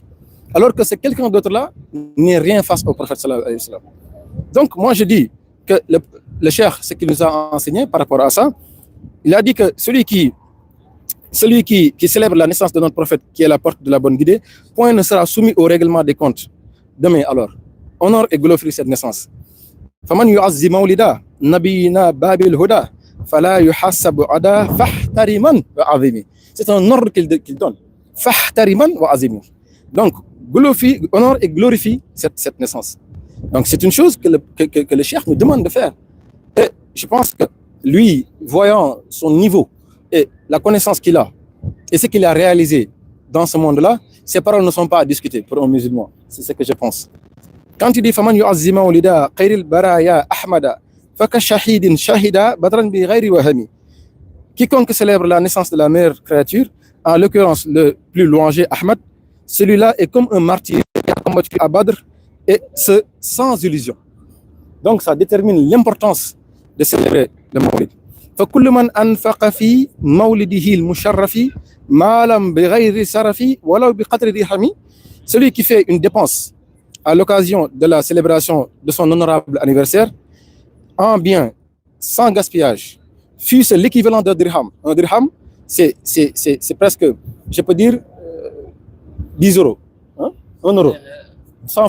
francs CFA, voilà, 100 francs CFA. Celui-là est comme quelqu'un ayant été représenté le jour de Hunayn avec patience. فإنه كمن حضر يوم حنين وصبر ويوم بدر ونصر خير الورى مفهم. Donc celui-là est comme quelqu'un ayant été présent le jour de Hunayn. Et Hunayn, c'était une guerre sainte qui était très difficile, très compliquée, où les musulmans ont subi des situations difficiles. Et c'est comme si tu avais été présent dans ce jour-là, et le jour de Badr aussi, puis ayant soutenu le meilleur des créatures qui facilite la compréhension. Il a dit فَمَنْ يُعَزِّ مَوْلِدًا نَبِيِّنَا بَابِ الْهُدَى فَلَا يُحَسَّبُ عَدَى عِنْدَ الْحِسَابِ الْمُفْحِمِ. Celui qui célèbre la naissance de notre prophète, qui est la porte de la bonne guidée, ne sera pas contrôlé demain au moment du règlement des comptes désarmants. Donc, est-ce que ceci ne vaut pas vraiment, franchement, de ne pas célébrer ce jour-là? Mais comment le célébrer? C'est ça le problème. Si les gens disent que ce jour-là ne doit pas être célébré, peut-être qu'ils parlent de la manière dont certains veulent le célébrer. Mais si c'est vraiment pour apprendre les qualités du prophète,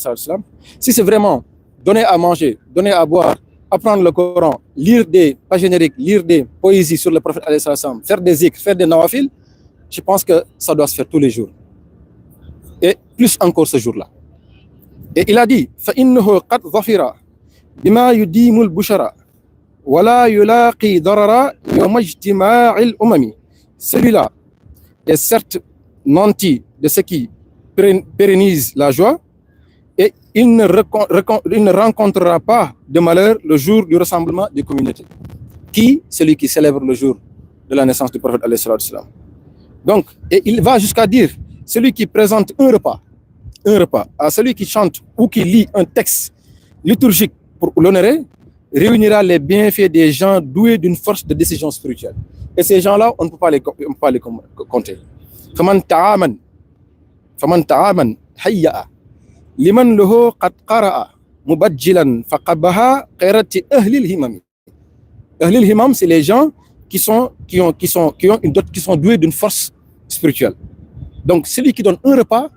à ces gens-là qui lisent les pages génériques ou qui lisent les qasaïd ou qui font, n'est-ce pas, la célébration de ce jour-là, c'est à ceux-là qu'ils disent qu'ils auront des bienfaits qui vont rassembler tous les gens doués d'une force spirituelle. ومن على شيء قرأ مولد سيد الورى تبركا فسيرا نموه بالفدعم. Celui qui récite des pages génériques lors de la célébration de la naissance de la meilleure des créatures sur quelque chose pour loindre, celui-là verra pour cette chose un essor de plus en plus béni. C'est juste pour nous faire comprendre à quel point les doigts sont exaucés ce jour-là. C'est un jour de prière, c'est pas un jour de sommeil, c'est un jour de prière, car toutes les prières qui seront faites ce jour-là seront exaucées, car c'est une porte ouverte. C'est comme si, par exemple, on te dit que aujourd'hui telle société va faire une promotion. Quiconque qui achète un, on lui offre 100. Mon frère, tu n'as qu'à acheter tout ce que tu peux, car tu en auras besoin après. Et les bienfaits ne seront jamais assez là où nous irons. Donc profitons-en. Et dans ce cadre, jusqu'à présent, si on veut le suivre, on ne va pas le terminer parce que c'est trop long. Mais juste pour terminer, pour dire,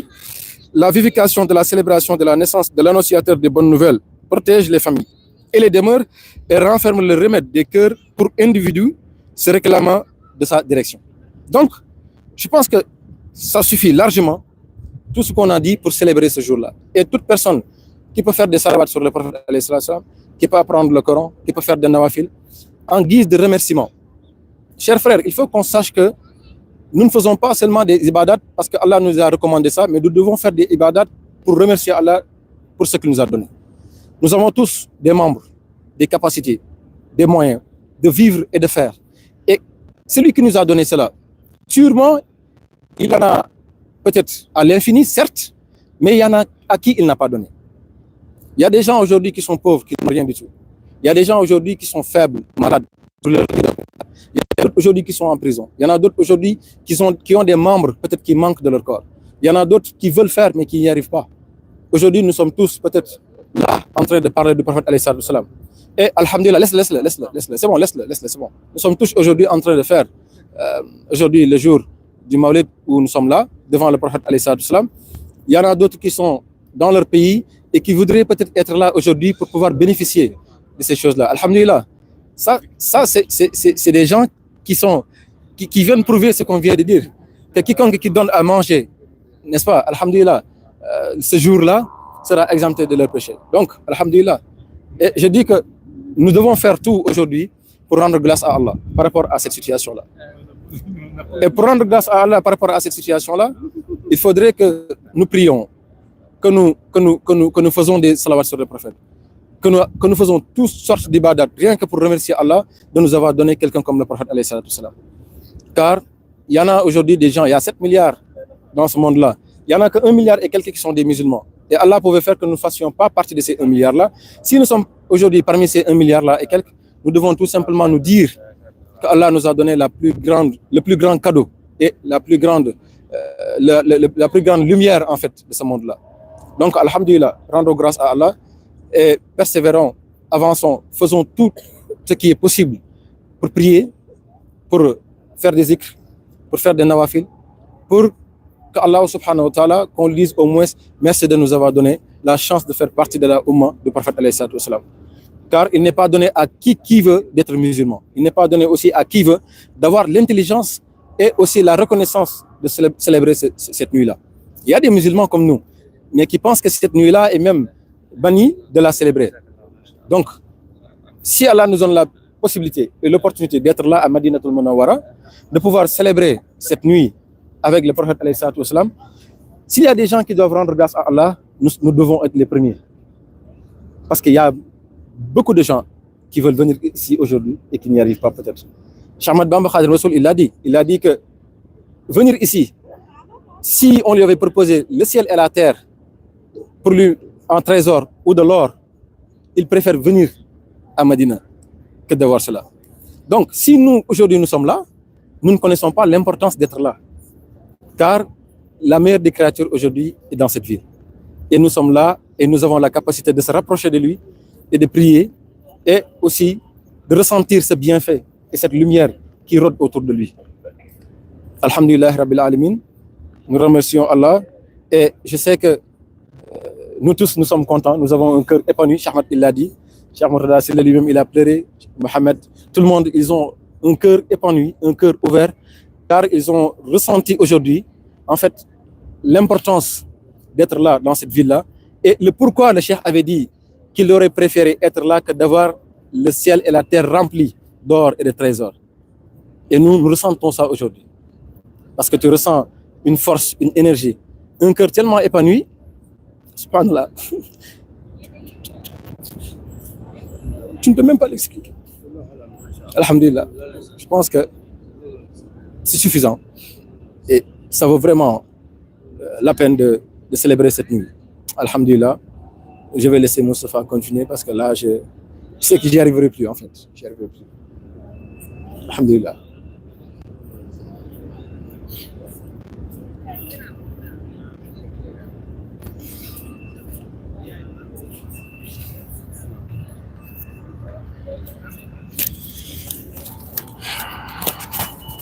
Oh, d'accord, fait que je vais essayer de clôturer cette petite discussion. Ça va pas être évident après ce qui a été dit. Et on remercie les frères qui ont mis en pratique ce qu'on disait théoriquement. أعوذ بالله من الشيطان الرجيم صلي وسلم وبارك على سيدنا ومولانا محمد وعلى آله وصحبه والحمد لله رب العالمين. La première des choses, avant toute chose, c'est notre cher radiallahu anhu a dit qu'il est obligatoire de célébrer le Mawlid. Il suffit pour répondre à celui qui s'y opposerait cette parole d'Allah Ta'ala dans le Coran. وَأَمَّا بِنِعْمَةِ رَبِّكَ فَحَدِّثْ وَأَمَّا بِنِعْمَةِ رَبِّكَ فَحَدِّثْ. Et le simple fait d'être musulman suffit à prouver que il est obligatoire de dire aux gens le bienfait qu'on a reçu. Il n'y a pas meilleur ni'ma que d'être musulman. Et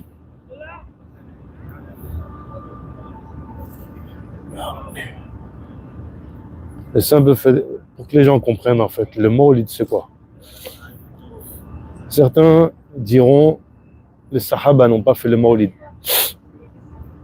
Cependant, le Mawlid, c'est l'i'lan, c'est le fait de savoir, le fait de montrer, de manifester le bienfait que l'on a reçu. Le bienfait d'être de la Ummah du prophète alayhi salatu wa salam. Tout ce qui touche au prophète alayhi salatu wa salam est pur, sacré. Ses excréments étaient purs.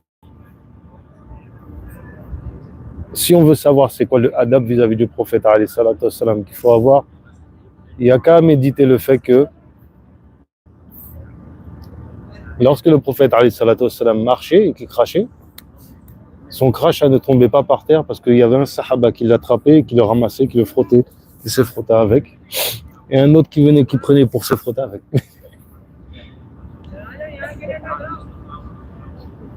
Céline Mourtada l'a dit, c'est que le adab avec le prophète alayhi salatu wa salam n'a pas de différence qu'il soit mort ou qu'il soit vivant. Notre mère Aïcha radiyallahu anha, lorsqu'elle rentrait dans le qabr du prophète alayhi salatu wa salam, elle rentrait, elle n'était pas voilée. Quand on a mis son père radiyallahu anhu, c'est-à-dire elle ne rentrait pas voilée. Lorsqu'on a enterré Sayyidina al-Farouq radiyallahu anhu, là il s'est voilé. On a dit pourquoi? Elle a dit mais c'est mon je ne peux pas je ne veux pas me dévoiler devant lui. Si elle fait que ça avec Omar ibn Khattab, qu'est-ce qu'on doit faire avec le prophète alayhi salatu wa salam? C'est-à-dire qu'il n'y a pas de différence entre le vivant et le mort. Le adab avec le... On n'élève pas la voix sur le prophète alayhi salatu wa salam. C'était tellement vrai que l'imam Malik radiyallahu anhu, lorsqu'il lisait le hadith, il disait aux gens de s'asseoir par terre et il mettait une petite chaise pour que ça vous rappelle ya Rabbi. Le Mawlid, ça réunit tout ça. c'est la voie du salaf salih dans le rapport avec le prophète alayhi salatu wassalam. On ne différencie pas le fait qu'il soit dans son qabr comme le fait qu'il marche sur terre. La nuit du Mawlid, c'est la nuit de la victoire. Je pense que je ne vais pas répéter ce qui a déjà été dit, mais c'est cette nuit où il y a eu la victoire du vrai sur le faux. Et parmi les choses étonnantes qui a pu être dites par les savants, il y a un livre d'Ibn Marzouk al-Khatib qui réunit 21 arguments pour dire que la nuit de Mawlid est supérieure à la nuit de Laylatul Qadr. Parce que les bienfaits de Laylatul Qadr sont liés au prophète alayhi salatu wassalam. Donc celui qui est le asl est supérieur à celui qui est le farah. Donc c'est de l'embranchement en fait. La nuit du Mawlid, c'est les bienfaits de la nuit du Mawlid et la lumière de la nuit du Mawlid s'étendent jusqu'au jour de Yom Qiyamah. Alors que la nuit de Laylatul Qadr se répète une fois dans l'année.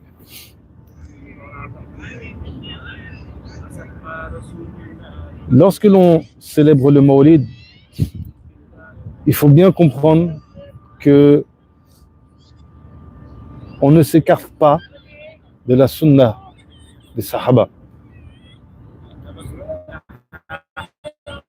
Parmi les savants contemporains, il y en a un qui a dit, le cher d'un ami, Cheikh Youssef al-Gabr, qui a dit, mais même si le prophète alayhi salatu wassalam nous avait dit de ne pas le faire, on l'aurait fait quand même. Et certains lui ont dit, comment tu peux dire ça? Sauf que ces gens-là ne connaissent pas les Sahaba, radiyallahu anhu. Lorsque le prophète alayhi salatu wassalam a dit aux compagnons, ne vous levez pas en ma présence quand vous me voyez arriver, les compagnons se sont levés. Le prophète alayhi salatu wassalam a dit, mais je vous ai dit de ne pas me lever. Et là, Hassan ibn Thabit radiyallahu anhu dit, qiyam lil aziz alayhi al-fardu wa tarku fardu ma huwa mustaqim. Ajabtu liman lahu fahumu wa aqlun raha hadha al-jamal wa la yaqum.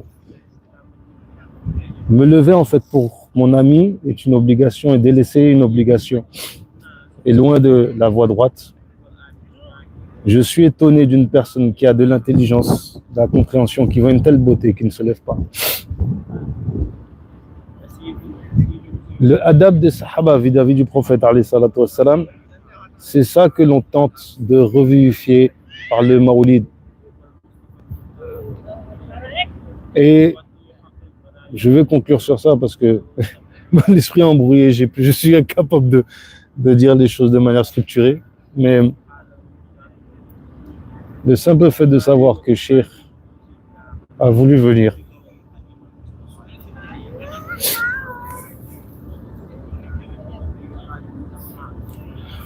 et que nous on a pu et pas lui, je crois que c'est sur ça que je vais m'arrêter personnellement. Man la yashkuru nas la yashkuru Allah. Si on ne remercie pas le Cheikh pour ce qu'il nous a apporté en tant que mourid, le jour de Yom Qiyamah, on ne pourra pas se présenter au prophète alayhi salatu wassalam et encore moins à Allah Ta'ala. Il est inconvenant pour un mourid de se prétendre musulman et de ne pas agréer la voie qu'Allah Ta'ala lui a indiquée. Nous remercions Allah Ta'ala de pouvoir être là et nous espérons pouvoir donner chacune de nos ibadah ici à Cheikh radiyallahu anhu, en espérant que le salam que l'on passera au prophète alayhi salam sera bien entendu. Alhamdulillah Rabbil Alamin. On va conclure cette discussion autour du Mawlid. Merci beaucoup à Salam Ahmed de nous avoir fait l'honneur d'être présent. Salam Talasila, Salam Ahmed Lamid. Et à tous les frères qui étaient là. Salam Abdullah qui est en train de filmer. Djorin qui est en train de lire des qasida. Salam Mohamed qui a pu organiser tout ça pour qu'on puisse être ici. Alhamdulillah. Salam Abdullah. une cheikh, notre émir. Alhamdulillah Rabbil Alamin. Donc, on va pouvoir couper le live et vaquer à nos occupations. Ça va être compliqué. Mais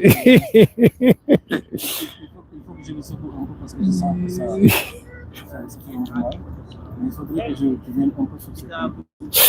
qualité de paix par rapport à ce que Cheikh Khadim nous a enseigné de lui.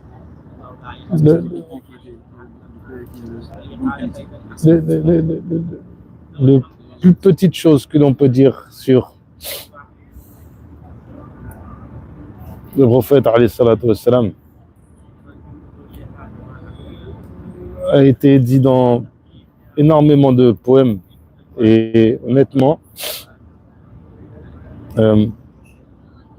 je pense que on va résumer dans ce qui a été dit par Sayyidina Hassan ibn Thabit radiyallahu anhu, et je m'attache à citer Hassan ibn Thabit pour une raison, c'est que Cheikh al-Khadim radiyallahu anhu, parmi les Sahaba, il y en a deux desquels il s'attachait et la tradition qui était la leur et lesquels il s'attachait. Le premier c'est Al-Khadim Rasoul Al-Awwal, le premier Khadim Rasoul qui est Sayyidina Anas ibn Malik et Hassan ibn Thabit, parce que la khidma du Cheikh radiyallahu anhu justement se manifestait à travers la poésie, le fait de faire ses éloges. Il a aussi fait une chose qui est une tradition des awliya, c'est d'exceller dans les salatu ala nabi. Parce qu'il faut comprendre que le prophète, on a rapporté d'Ibn Mas'ud radiyallahu anhu que il a été dit que le prophète alayhi salatu wassalam a dit que excellez, ahsant, faites les comment dire, pratiquez les embellissez vos salawat al-nabi, embellissez vos salawat al-nabi, parce que peut-être qu'elles vous sont présentées à moi. Ainsi, il y a une tradition que les gens ne connaissent pas des sahaba, qui c'est de faire des salawat al-nabi, et on peut en trouver dans des livres comme Shifa de Qad'iyad, qui justement résume les qualités du prophète alayhi salatu wassalam, ou pas les résume, essaie d'être le plus exhaustif possible. Il y a Afdalus Salawat ala Khayri Sadat de l'imam al-Nabahani, où il y a des prières des sahaba sur le prophète alayhi salatu wassalam, d'Ibn Mas'ud, de Ibn Umar radiallahu anhu, etc. Et justement, Hassan ibn Thabit radiallahu anhu faisait les éloges du prophète alayhi salatu wassalam, et il y a ces paroles qu'il a dit: wa hasnu minka lam tara qattu ayni wajmalu minka lam talid an-nisa'u khalaqta mubara'an min kulli aybin ka'annaka qad khalaqta kama tasha'u. خلقت بارك الله فيك كأنك قد خلقت كما تشاء. عجيب. Plus parfait que toi, aucun œil ne peut le voir, n'a jamais vu, de manière absolue. Plus beau que toi, aucune femme ne pourra mettre au monde. C'est fini. Tu es créé, tu es créé sans défaut, comme si tu avais été créé comme toi tu le veux.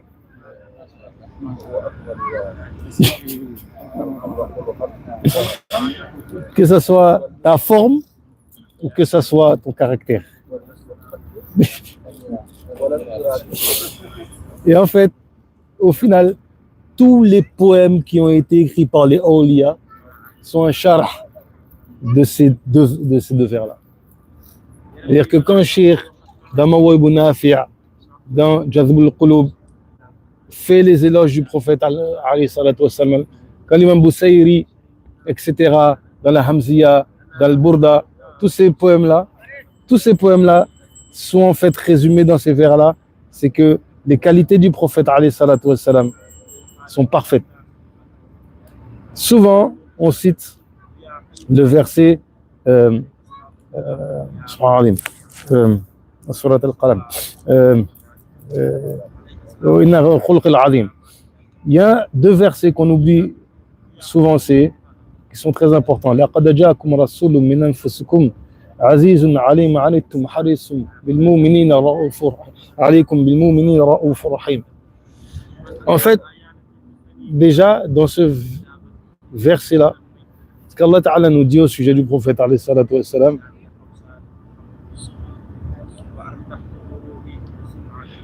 on ne va pas s'étendre, juste Ra'ouf Rahim, ce sont les noms d'Allah Ta'ala. Allah Ta'ala prend le prophète alayhi salatu wassalam et lui donne lui-même ses noms. Et le nom Rahim, c'est pas n'importe quel nom. C'est le nom qui traduit les 99 rahmat d'Allah Ta'ala. Comme dit le prophète alayhi salatu wassalam, Allah Ta'ala, sans rahma, il en donne l'histoire du une. Ça, c'est un Rahman. Ar-Rahim, c'est les 99 autres. Donc en fait, toute personne qui est musulmane, bismillah, elle bénéficie d'une rahma qui est plus intense que toute la rahma qu'il y a dans cette dunya. Parce que le prophète alayhi salatu wassalam se soucie de lui. Le prophète alayhi salatu wassalam, vers la fin de sa vie, il était au cimetière de Baqi qui est quelque part précis. Ya Rabbi. Et il a dit aux Sahaba, mes frères me manquent. Les compagnons ont dit, mais nous sommes tes frères. Il a dit, non, vous êtes mes Sahaba. Sahaba, c'est ceux qui m'accompagnent. Mes frères, c'est les gens qui vont croire en moi, mais qui ne m'ont pas vu. Et le prophète, alayhi salatu wassalam, se soucie de nous. En fait, il faut bien comprendre que lorsqu'on parle du prophète, alayhi salatu wassalam,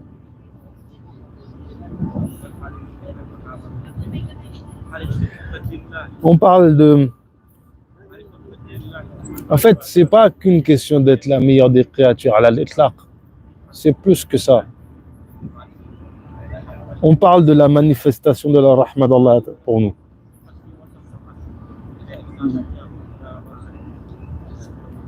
هو الحجاب الأعظم. Si c'est pas le prophète alayhi salatu wassalam, l'entièreté de la dunya est éradiquée, brûlée. La nuit de Isra wal Mi'raj, le prophète alayhi salatu wassalam est allé au-delà du Arsh. Or, au-delà du Arsh, c'est pas possible d'aller là-bas. Aqlan, ça n'a pas de sens. Et on dit qu'entre Allah Ta'ala et sa dunya, il y a 70 lumières. Il y a 70 voiles de lumière. En fait, la dernière voile de lumière entre Allah Ta'ala et l'ensemble de la création, c'est lui. مرج البحر يلتقيان بينهما برزخ لا يبغيان. Le barzakh, il est celui qui nous préserve de la manifestation d'Allah Ta'ala qui, quand il s'est manifesté à Sidna Moussa alayhi salam, il n'a pas pu supporter. Le prophète alayhi salatu wassalam, c'est Nourullah. Il y a beaucoup de choses que l'on pourrait dire, mais l'amour que l'on doit porter au prophète alayhi salatu wassalam, et ça, Cheikh Al-Khadim est un guide.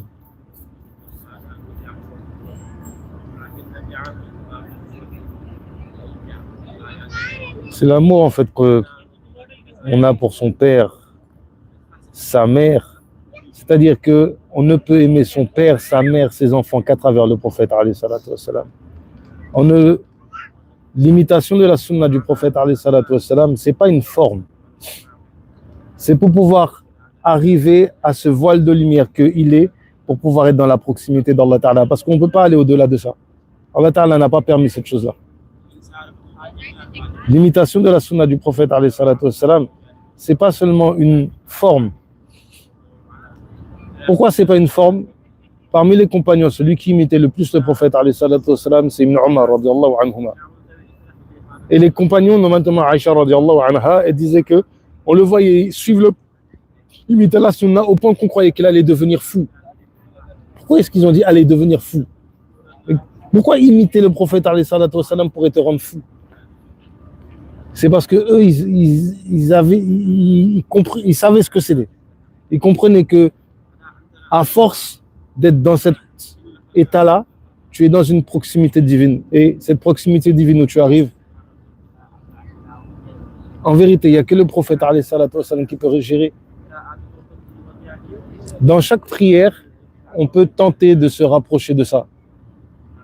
Tahiyyatu lillah, zakiyatu lillah, tayyibatu wa salawatu lillah. Ça, c'est le prophète qui s'adresse à Allah Ta'ala quand il arrive la nuit de Isra wal Mi'raj. Assalamu alayka ayyuhan nabi wa rahmatullahi wa barakatuh. C'est Allah Ta'ala qui lui répond. Assalamu alayna wa ala ibadillahi salihin. Et c'est la fin de la conversation et c'est après qu'on nous donne les 50 prières. Pour ceux qui se disent que il ne peut pas être bénéfique parce qu'il est dans sa tombe, il faudra dire à ces personnes-là de faire 50 prières par jour maintenant. هذا واجب عليك. هذا واجب عليهم. Parce qu'en fait, ils estiment que Sayyidina Moussa alayhi salam n'a pas été bénéfique. Notre prière, souvent on entend des gens dire oui, nos prières c'est comme celles des communautés précédentes parce que ça ressemble dans la forme aux juifs aux chrétiens. Là, priez comme vous m'avez vu prier. C'est pas la prière de Sayyidina Isa alayhi salam, c'est pas la prière de Sayyidina Moussa alayhi salam, c'est celle du prophète alayhi salatu wa salam. Il y a une revivification dans cette prière-là. Cette prière, c'est pas un nouzoul de tous les awami, tous les ordres qui ont été donnés. Ce n'est pas descendu, c'est un ordre qui n'est pas descendu. On a fait monter le prophète alayhi salatu wa salam pour recevoir cet ordre.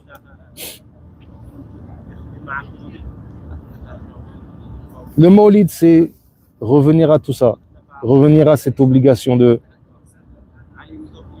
le prophète alayhi salatu wa salam. C'est revenir à évoquer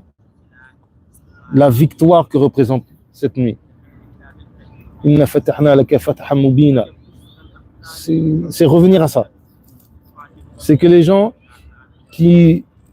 dans l'année, sont dans la rafla, au moins une fois dans l'année, on leur dit rappelez-vous en fait pourquoi vous êtes musulman, grâce à qui vous êtes musulman, qu'est-ce qui vous avait fait venir à l'islam. Si tu n'aimes pas les awliya, tu ne peux pas aimer le prophète alayhi salatu wassalam. Parce que c'est eux qui se sont plongés dans la mer de l'amour du prophète alayhi salatu wassalam. Alhamdulillah Rabbil Alamin. Salam bi. Bismillah. Donc, alhamdulillah Rabbil Alamin, chers frères et chers peut-être condisciples, alhamdulillah, nous avons développé une bonne partie par rapport à ce que Cheikh Ahmed a dit et par rapport aussi à ce que Cheikh Mortada a dit. Cheikh Moustapha, il aurait dû faire une conférence beaucoup plus longue, mais là je sais qu'il est sous le coup de l'émotion, il n'arrive pas à développer ce qu'il a dans la tête. J'en ai été aussi en premier parce que je sais que c'est difficile de parler de la meilleure des créatures à côté de lui, surtout dans cette ville. Donc, veuillez tout simplement nous comprendre par rapport à cette situation qui est un peu euphorique parce que nous avons tous des cœurs tellement épanouis qu'on n'arrive pas à parler de lui par rapport à ce qu'on ressent. Alhamdulillah, on a essayé de faire de notre mieux. L'essentiel a été dit. Et peut-être qu'Allah nous accordera la possibilité, Inch'Allah, de revenir et d'en faire peut-être toutes les années. En tout cas, je sais que c'est notre souhait. Et prions pour qu'Allah nous facilite, Inch'Allah. L'importance du prophète alayhi salatu wassalam, c'est plus un sujet de débat, surtout pour les musulmans et même pour ceux qui ne sont pas musulmans. Ils savent que c'est le bien-aimé, comme on dit. Et alhamdulillah, d'après les enseignements du Cheikh Ahmed Bamba qu'on connaît nous, qui se nomme Khadim Rasoul, on voit que tous ces enfants, il leur a donné le nom du prophète alayhi salatu wassalam, Mohamed al-Bashir, Mohamed al-Muntaqa, Mohamed Fadel, et les Abd aussi, Abdullahi, Abdul Ahad, Abdul Qadir. Et tout ça, ça rejoint les noms du prophète alayhi salatu wassalam. Et son dernier fils qu'il a eu, il lui a donné le nom de Mohammed. On y a rajouté Al-Murtada. Je pense que c'est Cheikh Ahmed Lamine Diop Dagana qui a rajouté Al-Murtada. Cheikh Abdurrahman Lo, du moins. Cheikh Abdurrahman Lo, du moins, qui a rajouté le nom de Al-Murtada. Mais son nom, c'était Mohammed. Et il est né la nuit du Gamou. Et ensuite, il est venu avec le nom de Mohammed sur sa main. Donc, cela dit tout simplement que le cheikh avait un privilège sur le prophète alayhi salatu wassalam. C'est son serviteur privilégié, c'est normal. Et cela dit toujours son amour par rapport au prophète alayhi salatu wassalam. Et c'est ça qu'il a transmis à ses disciples. Il n'y a pas un disciple du cheikh qui se lève un jour et qui ne lit pas les khasaïd. Et les khasaïd sont remplis de salawat sur le prophète alayhi salatu wassalam. C'est la personne qui a fait le plus de salawat sur le prophète alayhi salatu wassalam. Un jour, je l'ai entendu sur Cheikh Ahmed qui dit qu'il connaît quelqu'un qui a rassemblé plus de 63 000 vers. 63 000 vers sur le prophète alayhi salatu wassalam. Et c'est ce qu'on a vu. Peut-être une partie de ce qu'on a vu. Il n'a même pas rassemblé tout. Donc il reste peut-être une partie qu'on n'a pas vue et une autre partie que personne ne verra jamais. Donc on sait que cette personne-là, franchement, il a donné toute sa vie au prophète sallallahu alayhi wa sallam. Il est parti jusqu'à dire que si le prophète alayhi salatu wassalam devait tomber malade, je tomberais malade à sa place. S'il devait avoir peut-être du mal, je préfère prendre ce mal-là à sa place. Si une épine devait peut-être, n'est-ce pas, piquer le prophète alayhi salatu wassalam, ou il devait marcher sur une épine, je ne vais pas pousser l'épine, mais je vais mettre ma joue là-dessus afin qu'il marche sur l'autre joue et passer. Tellement qu'il est amoureux du prophète alayhi salatu wassalam. Arrivé au moment où il a dit que mon sang, mes enfants, ma communauté, tout ce que j'ai, je le vends pour au moins obtenir le prophète alayhi salatu wassalam. Voulant le voir et voulant venir dans cette ville, il est allé jusqu'à dire que si je pouvais tout simplement tout perdre, et ne serait-ce qu'il vienne regarder la chambre où je suis, ou me regarder, ce serait une bonne chose et ça me suffirait. Donc, il est parti à un niveau où personne ne peut plus, n'est-ce pas, arriver, car il a tout donné et il a toujours cherché l'amour du prophète alayhi salatu wassalam. Alhamdulillah, c'est ce qu'il a transmis à sa communauté, c'est ce qu'il a transmis à ses disciples. Et il n'y a pas un seul de ses disciples qui n'a pas cet amour-là du prophète alayhi salatu wassalam. Il n'y a pas un seul de ses disciples aujourd'hui qui n'a pas cette dévotion de vouloir se rapprocher du prophète alayhi salatu wassalam. Et c'est ça qui nous a conduit d'arriver jusqu'ici, de voir des gens qui se sont dévoués, qui ont vendu leurs biens et qui ont laissé même leur travail, qui ont laissé leurs activités. Il y en a d'autres même qui ont vidé leur caisse de leur compte, rien que pour vouloir venir à Madinatul Munawwara, faire un ziyarat du prophète alayhi salatu wassalam et ensuite continuer un travail pour l'islam, Inch'Allah, et de vouloir vulgariser l'islam par la connaissance et par l'enseignement de Cheikh Al-Khadim, car nous avons la certitude que c'est la meilleure des enseignements possibles qu'on pourrait avoir, car il a fait un enseignement zéro faute. Une seule personne qui a été persécutée, emprisonnée, maltraitée pendant plus de 33 ans, rien que pour élever l'islam, rien que pour élever, n'est-ce pas, la connaissance du prophète alayhi salatu wassalam, rien que pour devenir quelqu'un qui va être proche du prophète alayhi salatu wassalam et qui va pouvoir servir toute la communauté musulmane et le monde en entier pour qu'ils puissent bénéficier de cette lumière-là du prophète alayhi salatu wassalam. Donc ça suffit comme exemple. Alhamdulillah, nous en faisons partie aujourd'hui et on prie pour que nous ayons la possibilité et les moyens de se rapprocher davantage du prophète alayhi salatu wassalam, car c'est ce qu'il nous a enseigné. Donc, on va se dire au revoir jusqu'à la prochaine fois, Inch'Allah. On va demander à Cheikh Ahmed de prier pour tout le monde et que toute personne aujourd'hui qui est en face de cet écran-là dit Amin, et qu'on sache que ce doigt-là réglera tous les problèmes du monde et que ce soit un doigt qui nous permettra de se rapprocher du prophète alayhi salatu wassalam et qui nous ouvrira les cœurs et qui nous remplira les cœurs de lumière et qui nous rapprochera d'Allah et qui permettra que cette mission que nous voulons faire, c'est de rendre cet appareil-là au monde entier pour qu'il puisse connaître l'islam par la voie de Cheikh Al-Khadim, soit faite par nous et que ça soulève le monde en entier, Inch'Allah, bi'iznillah, et que tout le monde mette ses vœux et ses désirs dans cette doigt-là, sachant que tout sera exaucé, bi'iznillah. Bismillah.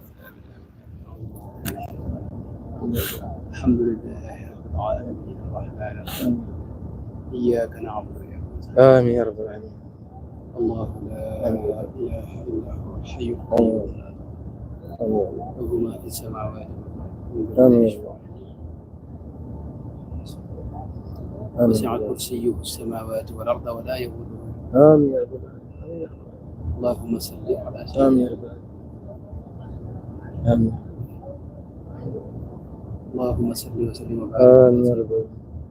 صلاة تنجينا بها من آمين. جميع الأهوال وتقضينا بها جميع الحاجات. آمين يا رب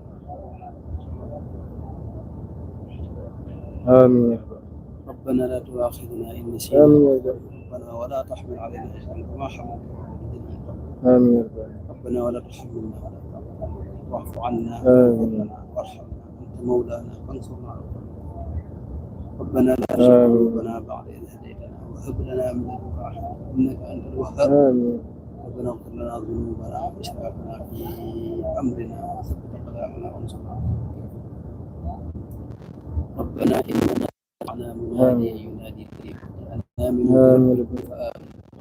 فاغفر لنا ذنوبنا آمين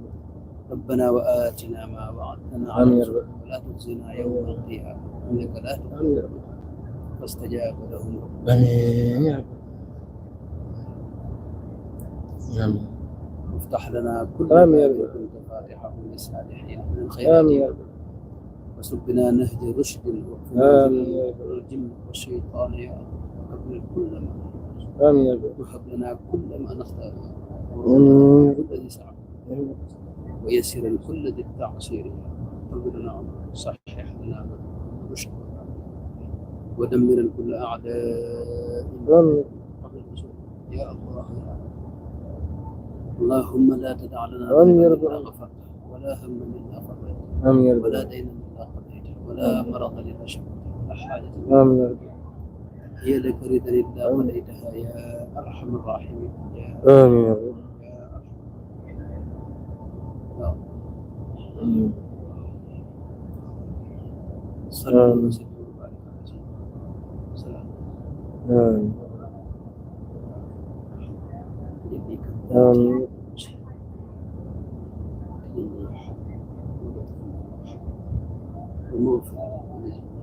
آمين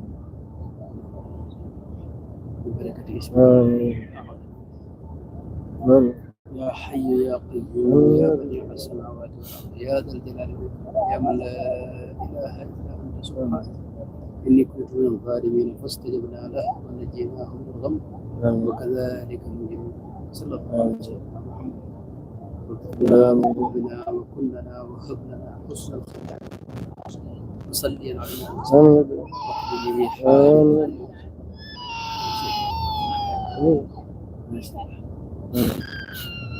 الحمد لله رب العالمين آمين مستقيم امين يا رب امين يا